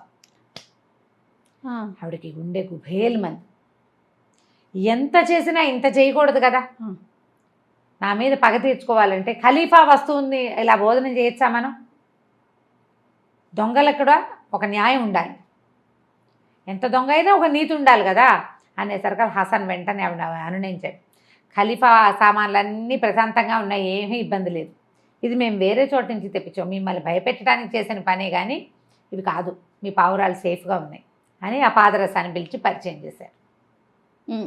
సరే సర్దుకున్నారు అంతా. ఆ పాదరసాన్ని పిలిచి, ఈ అబ్బాయికి మీ అమ్మాయిని పెళ్లి చేసుకోవాలని, మీ పిల్లని వీడికి ఇచ్చి పెళ్లి చేయండి అని అడిగారు. ఆవిడంది, అయ్యా నా చేతిలో ఉంటే మహత్తరంగా చేద్దును, కానీ నా చేతిలో లేదు. నా భర్త మా పిల్ల పుట్టినప్పుడే నా పిల్ల పెళ్లి బాధ్యత నా పెద్ద అన్నయ్యకి అప్పచెప్పాడు. జురేక్ అతని పేరు. పరమ దొంగ పూర్వకాలంలో. మీకు తెలుసు కదా వాడు ఎంత దొంగ, ఎందుకంటే వీళ్ళు దొంగలే, అదే కదా, వాడు తెలియకుండా ఉండడు వీళ్ళకి. అతందే పూచి. ఆయన ఏదంటే అదే, ఆయన ఒప్పించుకుని పిల్లని పెళ్లి చేసుకోవచ్చు. మా పిల్ల పెళ్లి నా పూచి కాదు, చిన్నప్పుడు అప్పచెప్పేసాం, అలాగే ఉంది. పిల్ల నాతో ఉంటుంది కానీ పూచి మాత్రం అయిందే. కాబట్టి ఆ జూరెక్కని కనుక్కోవాలి అనేసరికల్లా సరేనన్నాడు. ఈ జురేక్ అనేవాడు సామాన్యుడు కాదు, వాడికి బోళంతుంది చరిత్ర. ఈ దిలైలా ఎలా ఖతర్నాకు, ఈవిడికంటే ఎక్కువ వాళ్ళ అన్నయ్య. ఇక్కడి నుంచి మనకి ముసల్దమ్మ గారి కథ కనపడదు, దిలైలా కథ కనిపిస్తుంది, పాదరసం చేసిన కథే కనిపిస్తుంది అనమాట. ఈ చివరి 2 భాగాలు పాదరసం కథే. సరే ఆవిడ ఏం చేసింది, తన వెండి టోపీ బంగారు టోపీ అవి పుచ్చుకుని వెళ్ళిపోయింది. జీనాబ్కి చెప్పింది, వాడు నిన్ను పెళ్లి చేసుకోవాలనుకుంటున్నాడు, మీ మావయ్య దగ్గరికి వెళ్ళాడు, మావయ్యను ఒప్పించుకొస్తాడు అని. మావయ్య ఆ జురేక్ అనేవాడు పరమ దొంగ, వాడికి మీద ఒక్క చోట కూడా అభియోగం ప్రూవ్ అవ్వల. ఇంట్లో కూర్చొని దొంగతనం చేయించగలడు, చాలా తెలివైనవాడు. వాడంత తెలివైనవాడు కావటం వల్లే వాడి చెల్లెలు దిలేలాక అంత తెలివింది. ఈవిడ అలాగే చేసింది కదా, ఆనుపాను లేకుండా. అయితే ఏం చేస్తున్నాడు, పెద్దవాడైపోయాడు అతను. చేపల వ్యాపారం చేస్తున్నాడు. వేయించిన చేపలు వేయించి అమ్మేస్తాడు, అతని బిజినెస్ అదే. అయితే ఈ వ్యాపారంలో పెట్టినప్పుడు కొత్తల్లో జనాలందరూ తన దగ్గరికి రావడానికి షాప్లో ఒక ఇది పెట్టాడు ఆయన, ఒక 1000 నాణేల మూట ఒకటి తగిలిచ్చాడు. ఎవరైనా తీసుకోవచ్చు, ఎవరైనా సరే, మీరు తీసుకోగలిగితే ఆ డబ్బులు మీవే, కన్ను కప్పి తీసుకోవాలి అని. ఆ కన్ను ఎవ్వరూ కప్పలేరు. మొదట్లో జనాలు చాలామంది ట్రై చేసి దెబ్బలు తిని చేతులు కాళ్ళు విరగొట్టుకుని తలకాయలు పగలగొట్టించుకున్న వాళ్ళు ఉన్నారు. ఆ 1000 నాణేల మూట అలాగే వేళ్లాడుతూ ఉంటుంది. ప్రతి వాళ్ళు ఆ మూటను చూసే ఆశ కొద్దీ వీడి కొట్టుకొచ్చేవాళ్ళు మొదట్లో. తర్వాత కొట్లో వేయించిన చేపలు అలవాటైపోయి ఆ నాణేల కోసం ఎవరు చుట్టాలి, అందరు దీనికోసమే వస్తారు. తెలివి చూడండి. అదే మరి ఆఫర్లు, అక్కడ పెట్టిన ఆఫర్ ఏంటంటే 1000 నాణేల సంచి ఆఫర్ పెట్టాడు. ఏంటట, 1000 నాణేల సంచి ముట్టుకోగానే అది ఇట్లా పట్టుకుని లాగేసరికి షాప్ అంతా డప్పులు మూగేస్తాయి. తెలిసిపోతుంది. వాడు ఏర్పాటు అట్లా చేశాడు. అక్కడి నుంచి బయటకు వచ్చేసి అతను సీసపు గుళ్ళు ఉంటాయి అతని దగ్గర, అదేంటి ఆయన బాల్స్ లాంటివి, ఐరన్ బాల్స్, సీసపు గుండు అంటారు. ఆ గుండు వేసుకొట్టేస్తాడు. గుండు తగిలితే చిన్న దెబ్బ తగలదు, అది గుండు విసిరేస్తాడనమాట. సరే ఏమైంది, వీడు ఒకరోజు వెళ్ళాడు, డైరెక్ట్గా అడిగాడు, నేను మీ మేనగోడల్ని పెళ్లి చేసుకోవాలనుకుంటున్నాను, మరి మీ పిల్లనిచ్చి నాకు పెళ్లి చేయండి అని అడిగాడు. అడిగేసరిగా జూరేక్ అన్నాడు, మా పిల్లకి నువ్వెక్కడ తగుదువి, మామూలు లూకాయి వాడేధావులకి నేను ఇవ్వను, గట్టివాడికి అయితే ఇస్తా, మా పిల్లకి నువ్వు సరిపోవు, ఆ పిల్ల చాలా గొప్పది, చాలా అద్భుతమైంది, అంత బ్యూటీ అది, ఈ రోడ్డు మీద పోయేవాడికి ఎందుకు ఇస్తాం పొమ్మన్నాడు. అనేసరికి నీ 1000 నాణేలు కాజేస్తే ఇస్తావా అన్నాడు. ట్రై చేయి చూద్దాం. మర్నాడు ఏం చేశాడు వీడు, ఒక ముసమ్మక్క కడుపుతో ఉన్న అమ్మాయి వేషం వేసుకుని, నిండు చూలాలు వేషం వేసుకుని వచ్చాడు. వాడికి తెలియదు ఈ డప్పులు మోగుతాయి, సీసపు గుళ్ళు విసురుతాడు, అవి తెలియవు. ఆ జురేక్ని మోసం చేయడం కష్టం అని మాత్రమే చెప్పారు హసన్ వాళ్ళు, అందుకంటే చెప్పలా. సరే వీడు ఏం చేశాడు, చేపలు వేయించుకుని తీసుకున్నాడు. ఈ లోపల నొప్పులు వచ్చినట్టు నటించాడు. అయ్యో ఈ అమ్మాయి నిండు చూలాలి, నొప్పులు వచ్చిందని భార్యను పిలవడానికి లోపలికి వెళ్ళాడు. ఆయన లోపలికి వెళ్ళంగానే వీడేం చేశాడో చటుక్కుని ఎగిరి ఆ మూట పట్టుకున్నాడు. మూట పట్టుకున్న మరుక్షణం షాప్ అంతా డమ టపా అని సప్పుళ్ళు వచ్చేసినాయి. రావటం ఏంటి, ఆ జురేక్ లోపల నుంచి పరిగెత్తుకొచ్చి, దొంగ వెదవా నువ్వు వేషం వేసావా అని చెప్పేసి గుండు విసిరి కొట్టాడు.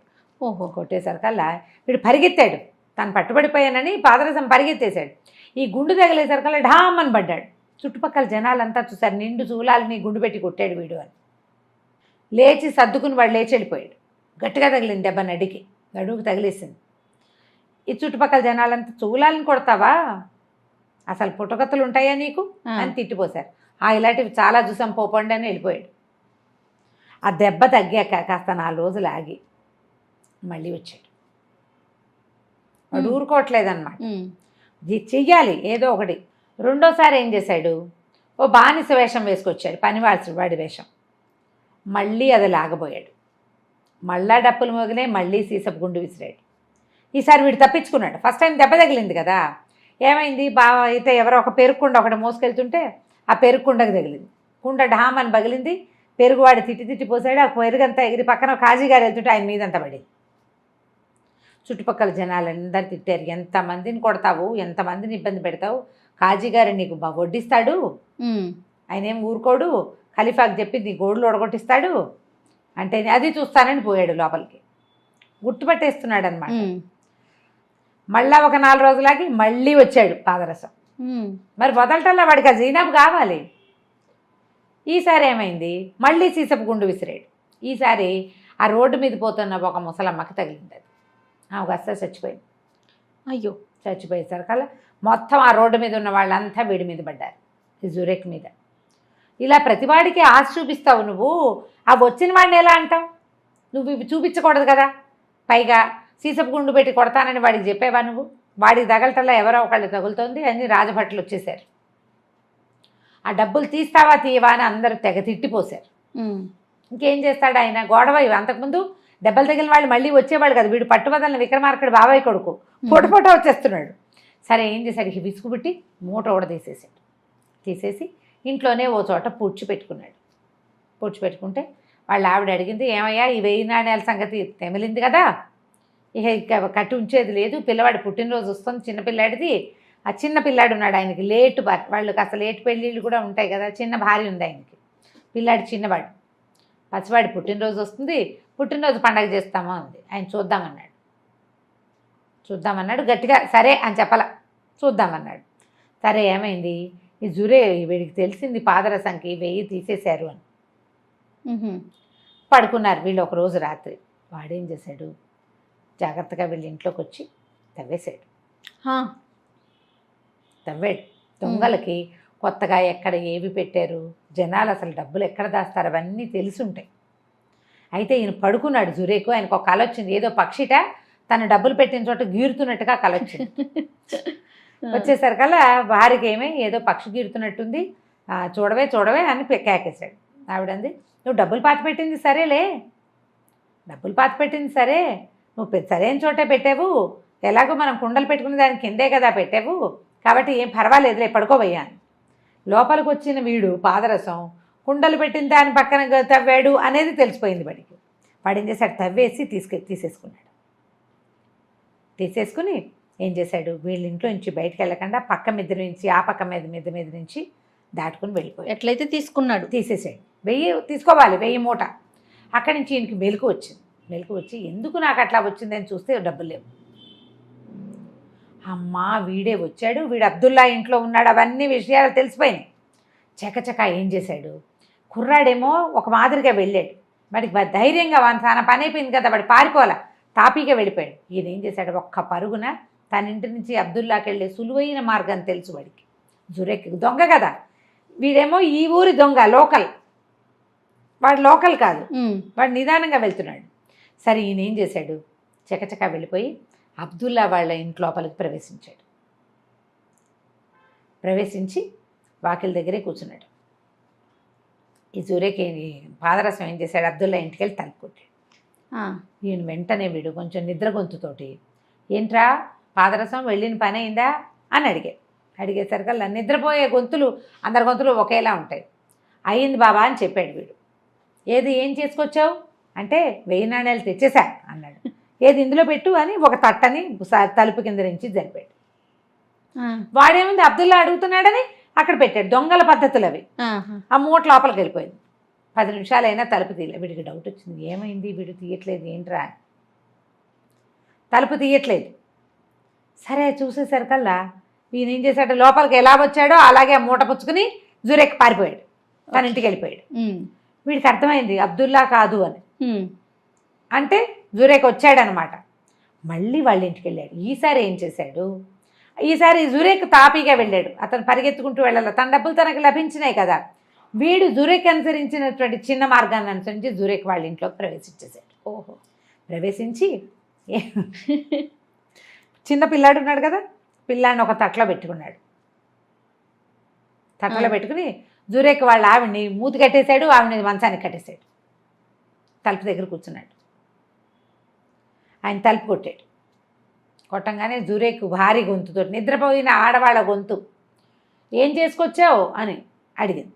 అడిగేసరికల్లా జురేక్ అన్నాడు, సేమ్ ఏముంది నా డబ్బులు పట్టుకెళ్ళిపోయింది దొంగ పక్షి అన్నీ తెచ్చేసాను. పిల్లాడి పుట్టినరోజు చేస్తావా అని అడిగింది. చేస్తానండి. ఏది డబ్బులు ఎక్కడ దాన్ని పెట్టు అనగానే బుట్ట బయటకు వచ్చింది. బుట్టలో డబ్బులు పెట్టాడు. డబ్బులు లోపల లాక్కున్నారు. అయిపోయింది. పెళ్ళాం ఎంతసేపటికి తలుపు తీయలా. ఈయనకి ఆశ్చర్యం వేసింది. ఏమిట్రా ఇదేని వెనకాల నుంచి తిరిగి వెళ్ళి చూశాడు. చూసేసరికి చంటి పిల్లాడేమో లేడు, పెళ్ళామేమో కట్టేసింది. అసలు అతను మామూలుగా తను ఏ మార్గం గుండా బయటికి వెళ్ళాడో అలాగే వచ్చి ఉండొచ్చు. కానీ అలా చేయకపోవటం పొరపాటు అయిపోయింది అనమాట. లోపలికి వచ్చేసింటే పట్టుకోగలిగేవాడు. తాపీగా వచ్చాడు. దాంతో ఇంకా లబో దిబో. ఇక ఏం చేస్తారు, మళ్ళీ అక్కడి నుంచి పరిగెత్తుకుంటూ అబ్దుల్లా గారింటికి వెళ్ళాడు. అబ్దుల్లా బతిమలాడాడు అబ్దుల్లాని, మా పిల్లాడిని మాకు ఇచ్చేసేయండి అని చెప్పి అనేసరికి హసన్ కూడా వచ్చాడు తెల్లవారేసరికి. నా పిల్లాడికి వచ్చిన ఇబ్బంది ఏం లేదు, పిల్లాడిని అప్పచెప్పేస్తాం, డబ్బులు మాకు ఎలాగో వచ్చేసినాయి, తెచ్చేసాడు మావాడు, మీ మేనగోడల్ని మావాడికి ఇచ్చి పెళ్లి చేయి అంటే వీడేమన్నాడు, చేయటానికి ఏముందండి, మా పిల్ల సామాన్యురాలు కాదు, ఈ మొత్తం బాగ్దాద్ నగరానికి అంతా అందగత్తే, మా పిల్లకి ఆ మంత్రాల అజరయ్య కూతురు కమర్ కప్పుకునేటువంటి బంగారపు దుప్పటి, ఆ అమ్మాయి పెట్టుకునే శిరోభరణం, ఆ అమ్మాయి పెట్టుకునే వడ్డాణం, ఆ అమ్మాయి పెట్టుకునే చెడావులు చెప్పులు, ఈ 4 తెచ్చిచ్చి కట్నంగా మా పిల్లకి ఇస్తే పెళ్లి చేస్తా. ఓహో, అదెంత పని తెస్తానన్నాడు వీడు. జురేక్ నవ్వుతూ వెళ్ళిపోయాడు. హసన్ అబ్దుల్లా అన్నారు, ఓరే నీ బొంద తేవటం అంటే సింపుల్ అనుకున్నావురా, అజరయ్య అంటే మామూలు వాడు కాదు, వాడు మంత్రాల మారి వెండి ఇటుకలు బంగారు ఇటుకలతో ఇల్లు కట్టుకున్నాడు, వాడుంటేనే ఆ ఇల్లు ఇతరులకి కనపడుతుంది, లేకపోతే అక్కడేం కనపడదు. వాడు మహామంత్రాలు మారి వడ్డీ వ్యాపారం చేస్తాడు, సాయంకాలం వెళ్ళాకే ఆ ఇల్లు తలుపు తెరుచుకుంటుంది, అప్పటిదాకా ఇల్లు ఉన్నట్టుగా కూడా కనపడదు. రోజు సాయంత్రం పూట రాత్రి ఇంటికి వెళ్ళాక ఆ బాల్కనీలో పెడతాడట, పళ్ళెంలో, బంగార పళ్ళెంలో, ఇదిగో నా కూతురు కప్పుకునే దుప్పటి, నా కూతురు పెట్టుకునే వడ్డాణం, ఎవరైనా బాగ్దాదు కైరో నగరంలో ఉన్న గజ దొంగలారా, వీటిని కనుక దొంగతనం చేయగలిగితే ఇవి ఇచ్చేసి మా పిల్లని కూడా ఇచ్చి పెళ్లి చేస్తానని ఛాలెంజ్ చేస్తాడు. వాడు మంత్రాలు మారి మనుషులు గాడిదల్ని కుక్కల్ని చేసేస్తాడు, మన వల్ల కాదురా, వదిలేసేయమన్నాడు. వదిలేస్తే మన ప్రజ్ఞ ఉంది, అంత అందగత్తకి ఇంత విలువైంది ఇవ్వాల్సిందే. ఆ దుప్పటి కప్పి, ఆ చెప్పులు తొడిగించి, ఆ వడ్డాణం పెట్టించి, ఆ శిరోభరణం అలంకరించి దాన్ని పెళ్లి చేసుకోవాల్సిందే నేను, కాబట్టి ఆ పని చేస్తానన్నాడు. బంగారు వస్తువులు తీసుకురావాలి అజరయ్య కూతురు. సరే, ఈ పాదరసం ఏం చేశాడు, అజరయ్య గారి ఇల్లు ఎక్కడంటే ఎవరికీ తెలీదు, ఎక్కడో ఉంటాడు ఆయన ఊరు బయట. అది వెండి బంగారు ఇటుకలతో కట్టిన ఇల్లట. మాంత్రికుడు మంత్రగాడు, వడ్డీ వ్యాపారస్తుడు. సరే, ఏం చేశాడు, అజరయ్య కొట్టు ఎక్కడో కనుక్కున్నాడు. ఆ కొట్టు చుట్టూతా చచ్చట్లాడుతూ గడిపి సాయంకాలం ఆయన బంగారం అంతా, అంటే వీళ్ళు వడ్డీకి పెడతారు కదా, తనఖా పెట్టిన బంగారం అంతా మూటల్లో వేయించి కంచర గాడిదల మీద వేసుకున్నాడు. ఆయన గుర్రం ఎక్కాడు. ఆయన వెళ్తుంటే వీడు కూడా మెల్లిగా ఒక కంచర గాడిదని ఎక్కి ఆయన అనుసరించిపోయాడు. ఆయన నగర ద్వారాలు దాటి ఒక చోటకి వెళ్ళి నేల మించి ఒక గుప్పెడు ఇసుకని మంత్రించి చల్లేసరికల్లా అప్పుడు ఇల్లు కనపడడం మొదలుపెట్టింది. పెద్ద కోట అది. సరే, బంగారు వెండి ఇటుకలతోటి కట్టబడి ఉంది. ఇది చూస్తూ ఉన్నాడు. ఆయన లోపలికి వెళ్ళిపోయాడు. సరే, లోపలికి వెళ్ళింది కాసేపటికి కాస్త ఫ్రెష్ అయ్యి ఆ బాల్కనీ దగ్గరకు వచ్చి నిలబడి కేకేశాడు, బాగ్దాదు కైరో నగరాన్ని అట్టుడికించే గజ దొంగలారా, ఎవరైనా ధైర్యం ఉంటే నా కూతురు ధరించేటువంటి ఈ బంగారు దుప్పటి బహుశా దుప్పటి అని రాస్తాడు కానీ దుప్పటి ఏంటి, ముసుగు, మేలి ముసుగు పైన దీన్ని ఎవరైనా దొంగిలిస్తే, ఎవరైనా దీన్ని పట్టుకెళ్ళగలిగితే వాళ్ళకి నా పిల్లనిచ్చి పెళ్లి చేస్తా ఆయన అరిచి కేకలు పెట్టాడు. అది అక్కడ పెట్టాడు బాల్కనీలో. ఇది చూస్తూనే ఉన్నాడు. ఏమనుకున్నాడు, ఇలా కాదు, మనం దొంగతనం చేయలేం, డైరెక్ట్గా ఆయనతో మాట్లాడితే సరిపోదు అని భావించి కేకలు పెట్టాడు, నీతో మాట్లాడాలని. సరే, పిలిస్తే ఏమిట్రా నాయన అన్నాడు. నేను పలానా దిలైలా గారి కూతురు జీనాప్ని ప్రేమించాను, దాన్ని పెళ్లి చేసుకోవాలంటే దాని మామయ్య జురేక్ మీ అమ్మాయి ధరించేటువంటి ఆ ముసుగు, ఆ శిరోభరణము, ఆ వడ్డాణము, ఆ బంగారు చెడావులు కావాలన్నారు. అవి కాస్త దయచేయిస్తే నేను పోయి నాకు కావాల్సిన పెళ్లి చేసుకుంటా అన్నాడు. అనేసరికల్ ఆయన అన్నాడు, ఏమిట్రా పొగరా,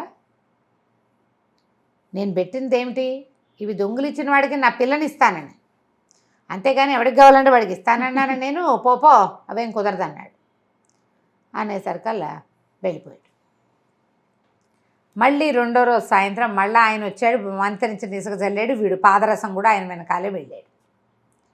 వెళ్ళి ఆయన అడిగాడు, మరి ఇవి ఇస్తే నేను పెళ్లి చేసుకుంటా, నాకు ఇంకో దారి లేదు, అవి ఇస్తే కానీ వాళ్ళు పెళ్ళికి ఒప్పుకోరు అని.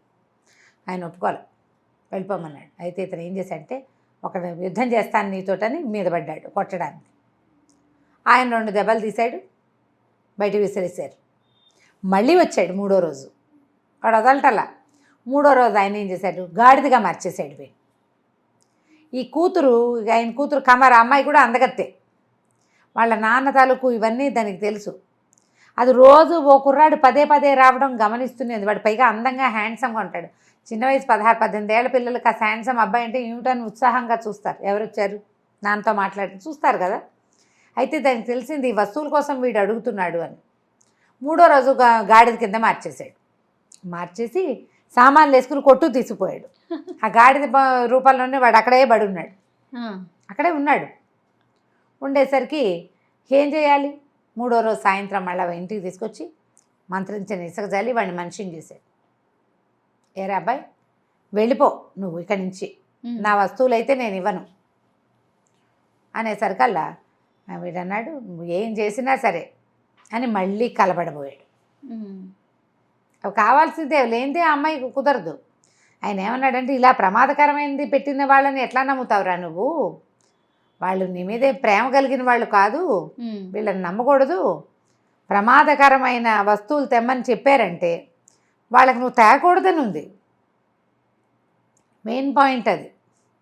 అయితే వీడు ఒప్పుకోపోయేసరిగా ఈ కమారు వీడి దగ్గరకు వచ్చి, అమ్మాయి వచ్చి, నీకు చెప్పు నిజంగా నేను కావాలా, నా వస్తువులు కావాలా అని అడిగింది. నువ్వెవరికి కావాలి, నువ్వు నాకు అక్కర్లేదు, నాకు వస్తువులే కావాలన్నాడు.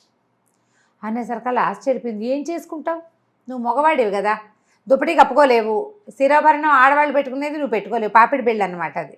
అది ఇక్కడ పెడితే ఇటు నుంచి ఇటు కూడా ఇక్కడ అన్నీ వస్తాయి, అది నువ్వు పెట్టుకోలేవు, వడ్డాణమా నీకు పట్టదు, నా చెడావులు నీకు ఎలాగో పట్టవు, నువ్వేం చేస్తావంటే, కాదు నేను జీనాబ్ అని ఒక అందగత్తెని ప్రేమించాను, బాగ్దాద్ నగరంలోకెల్లా అందగత్తె అన్నాడు. అన్నాక వాడికి డౌట్ వచ్చింది, ఈ పిల్లని చూస్తే ఇది కూడా బాగుంది, ఈ పిల్ల చాలా బాగుంది, కానీ జీనాబ్ చాలా అందగత్తె. అందగత్తెని పెళ్లి చేసుకోవడం కోసం వాళ్ళ మేనమామ ఈ వస్తువులు తెమ్మన్నాడు. ఎలాగైనా సరే మరి పట్టుకెళ్ళి ఇవ్వాలంటే నేను, మీ నాన్నేమో ఇలా అంటున్నాడు అంటే, అమ్మాయి ఏమంది, నాన్న నేను ఇచ్చేస్తాను, నాకు వద్దు ఇవి, పోనీ పెళ్లి చేసుకుంటాను అంటున్నాడు కదా అన్నది. ఆ పిల్లకి ఏంటంటే వీడు హ్యాండ్సమ్గా ఉండి వీడు నచ్చాడు. ఓ పిల్లని పెళ్లి చేసుకోవటానికి చావు కూడా సిద్ధపడాలన్న వాడి ధోరణి అమ్మాయికి నచ్చింది. వాళ్ళ నాన్న ఒప్పుకోలేదు, కానీ ఆ అమ్మాయి నావి కదా ఇవి అని వాడికి ఇచ్చేస్తాను. ఇక వీడు ఏం చేశాడు, వాడు పట్టుకెళ్ళిపోయాడు, వస్తువులన్నీ పుచ్చేసుకున్నాడు. ఇక్కడ వాడు 4 రోజులు ట్రై చేశాడు, అతని శక్తి ఏమీ ఇక్కడ కుదరలా. అంతకుముందు తెలివిగా చేశాడు, ఇక్కడ వాడి తెంపరితనమే నడిచింది అంతే. ఆ పిల్లకి అర్థమైంది వీడు చాలా తెంపరివాడు, అవతలమ్మాయిని పెళ్లి చేసుకోవడానికి ఇంత చేస్తున్నాడంటే దాన్ని ఎంత బాగా చూసుకుంటాడు వీడు, ఇది కదా ఆడపిల్లకి కావాల్సింది మగవాడిలో. అలా ఫీల్ అయ్యి ఇచ్చేస్తాను నేను. ఈ సామాన్లన్నీ పుచ్చుకుని అబ్దుల్ హసన్ దగ్గరికి వచ్చాడు. వచ్చి పదండి మనం దిలేలా కూతురుని చేసి పెళ్లి చేసుకుందాం అన్నాడు. అనేసరికల్ వాళ్ళు అన్నారు, ఒరే ఈ వస్తువులు ఎట్లా వచ్చినాయి ఏంటంటే జరిగిందంతా చెప్పాడు. చెప్పేసరికి వాళ్ళిద్దరు అన్నారు, నువ్వు కమర్ని పెళ్లి చేసుకోవడం కూడా న్యాయం, ఎందుకంటే వస్తువులు ఇచ్చింది కదా, అమ్మాయి వస్తువులు ఇచ్చేసింది నీకు, దాని పెళ్లి కోసం ఉంచిన వస్తువుల పిల్ల పాపం, అమ్మాయిని కూడా పెళ్లి చేసుకోవాలంటే మరి దిలైలా వాళ్ళు ఒప్పుకోవద్దు, జీనాబ్ భార్య ఒప్పుకోవాలి. అక్కడికి వెళ్ళి వస్తువులు అప్పచెప్పి వస్తువుల మాట చెప్పేసరికల్లా ఏం జరిగిందో తెలుసుకున్న జీనాబ్ ఈ కమర్ని కూడా పెళ్లి చేసుకోవడానికి ఒప్పుకుంది. మేమిద్దరం కలిసి ఉంటాం, దాన్ని కూడా చేసుకో, ముందు నన్ను పెళ్లి చేసుకో, తర్వాత దాన్ని కూడా చేసుకో, నేను ఒప్పుకుంటేనే కదా పెళ్ళి. అక్కడి నుంచి వాళ్ళ మేనమావకి వస్తువులు చూపించారు. ధూమ్ధామ్గా దిలైలా తన 40 మంది నీగ్రో బానిసలు, 40 వేట కుక్కలున్న దివాణంలో కాజీని పిలిచి అంగరంగ వైభవంగా కూతురికి ఈ పాదరసం అలీ అనే దొంగకి పెళ్లి చేశారు. పెళ్ళి అయిన తర్వాత వీళ్ళంతా వెళ్ళి ఆ కమర్ని కూడా పెళ్లి చేసుకున్నారు. పెళ్లి చేసుకున్నాక కొంతకాలం వీళ్ళతోటి వాడు హాయిగా ఉన్న తర్వాత వీడికి బాగ్దాద్ నగరంలో సైనికాధికారిగా ఒక వద్ద ఉద్యోగం ఇప్పించారు వాళ్ళు. ఎందుకంటే వీడు ఘటనా సమర్థుడు, ఏదైనా చేసేస్తాడు. అజరై దగ్గర నుంచి బంగారం తేవడం సులువు కాదు. వాడు వాళ్ళ అమ్మాయిని పెస్టర్ చేసి వచ్చేలాగా చేసుకున్నాడు. ఓ నూతులో తనంతట తను దిగి నేను అదేదో ఊళ్ళో సుడిగుండంలో చిక్కుని ఇక్కడ తేలానని వాళ్ళని నమ్మించాడు. ఏదైనా చేసేయగలడు. అందుకని వాడికి సిఫార్సు చేయాలి ఎవరైనా. అబ్దుల్ హసన్తో పాటు దిలైలా కూడా సిఫార్సు చేస్తుంది. వీడు మామూలు వాడు కాదు, వీడు ఎలాంటిదైనా సైనిక శిక్షణాధికారి. సైనికులకి రకరకాల చోట్లలోకి వెళ్ళి దొంగతనంగా వార్తలు ఎలా తెలుసుకోవాలి ఆ విషయాన్ని నేర్పించడం కోసం వీడిని 1000 దినారాల జీతానికి ఖలీఫా రాజ్యంలోనే ఉద్యోగం ఇప్పించారు. కథ కంచికి మనం ఇంటికి. సూపర్, చాలా బాగుంది రమ్మ గారు. సిరీస్ మొత్తం కూడా చాలా ఇంట్రెస్టింగ్ అనిపిస్తుంది. మళ్ళీ ఇంకొక మంచి ఇంట్రెస్టింగ్ సిరీస్ తోటి కలుసుకుందాం తప్పకుండా. నమస్తే. నమస్తే.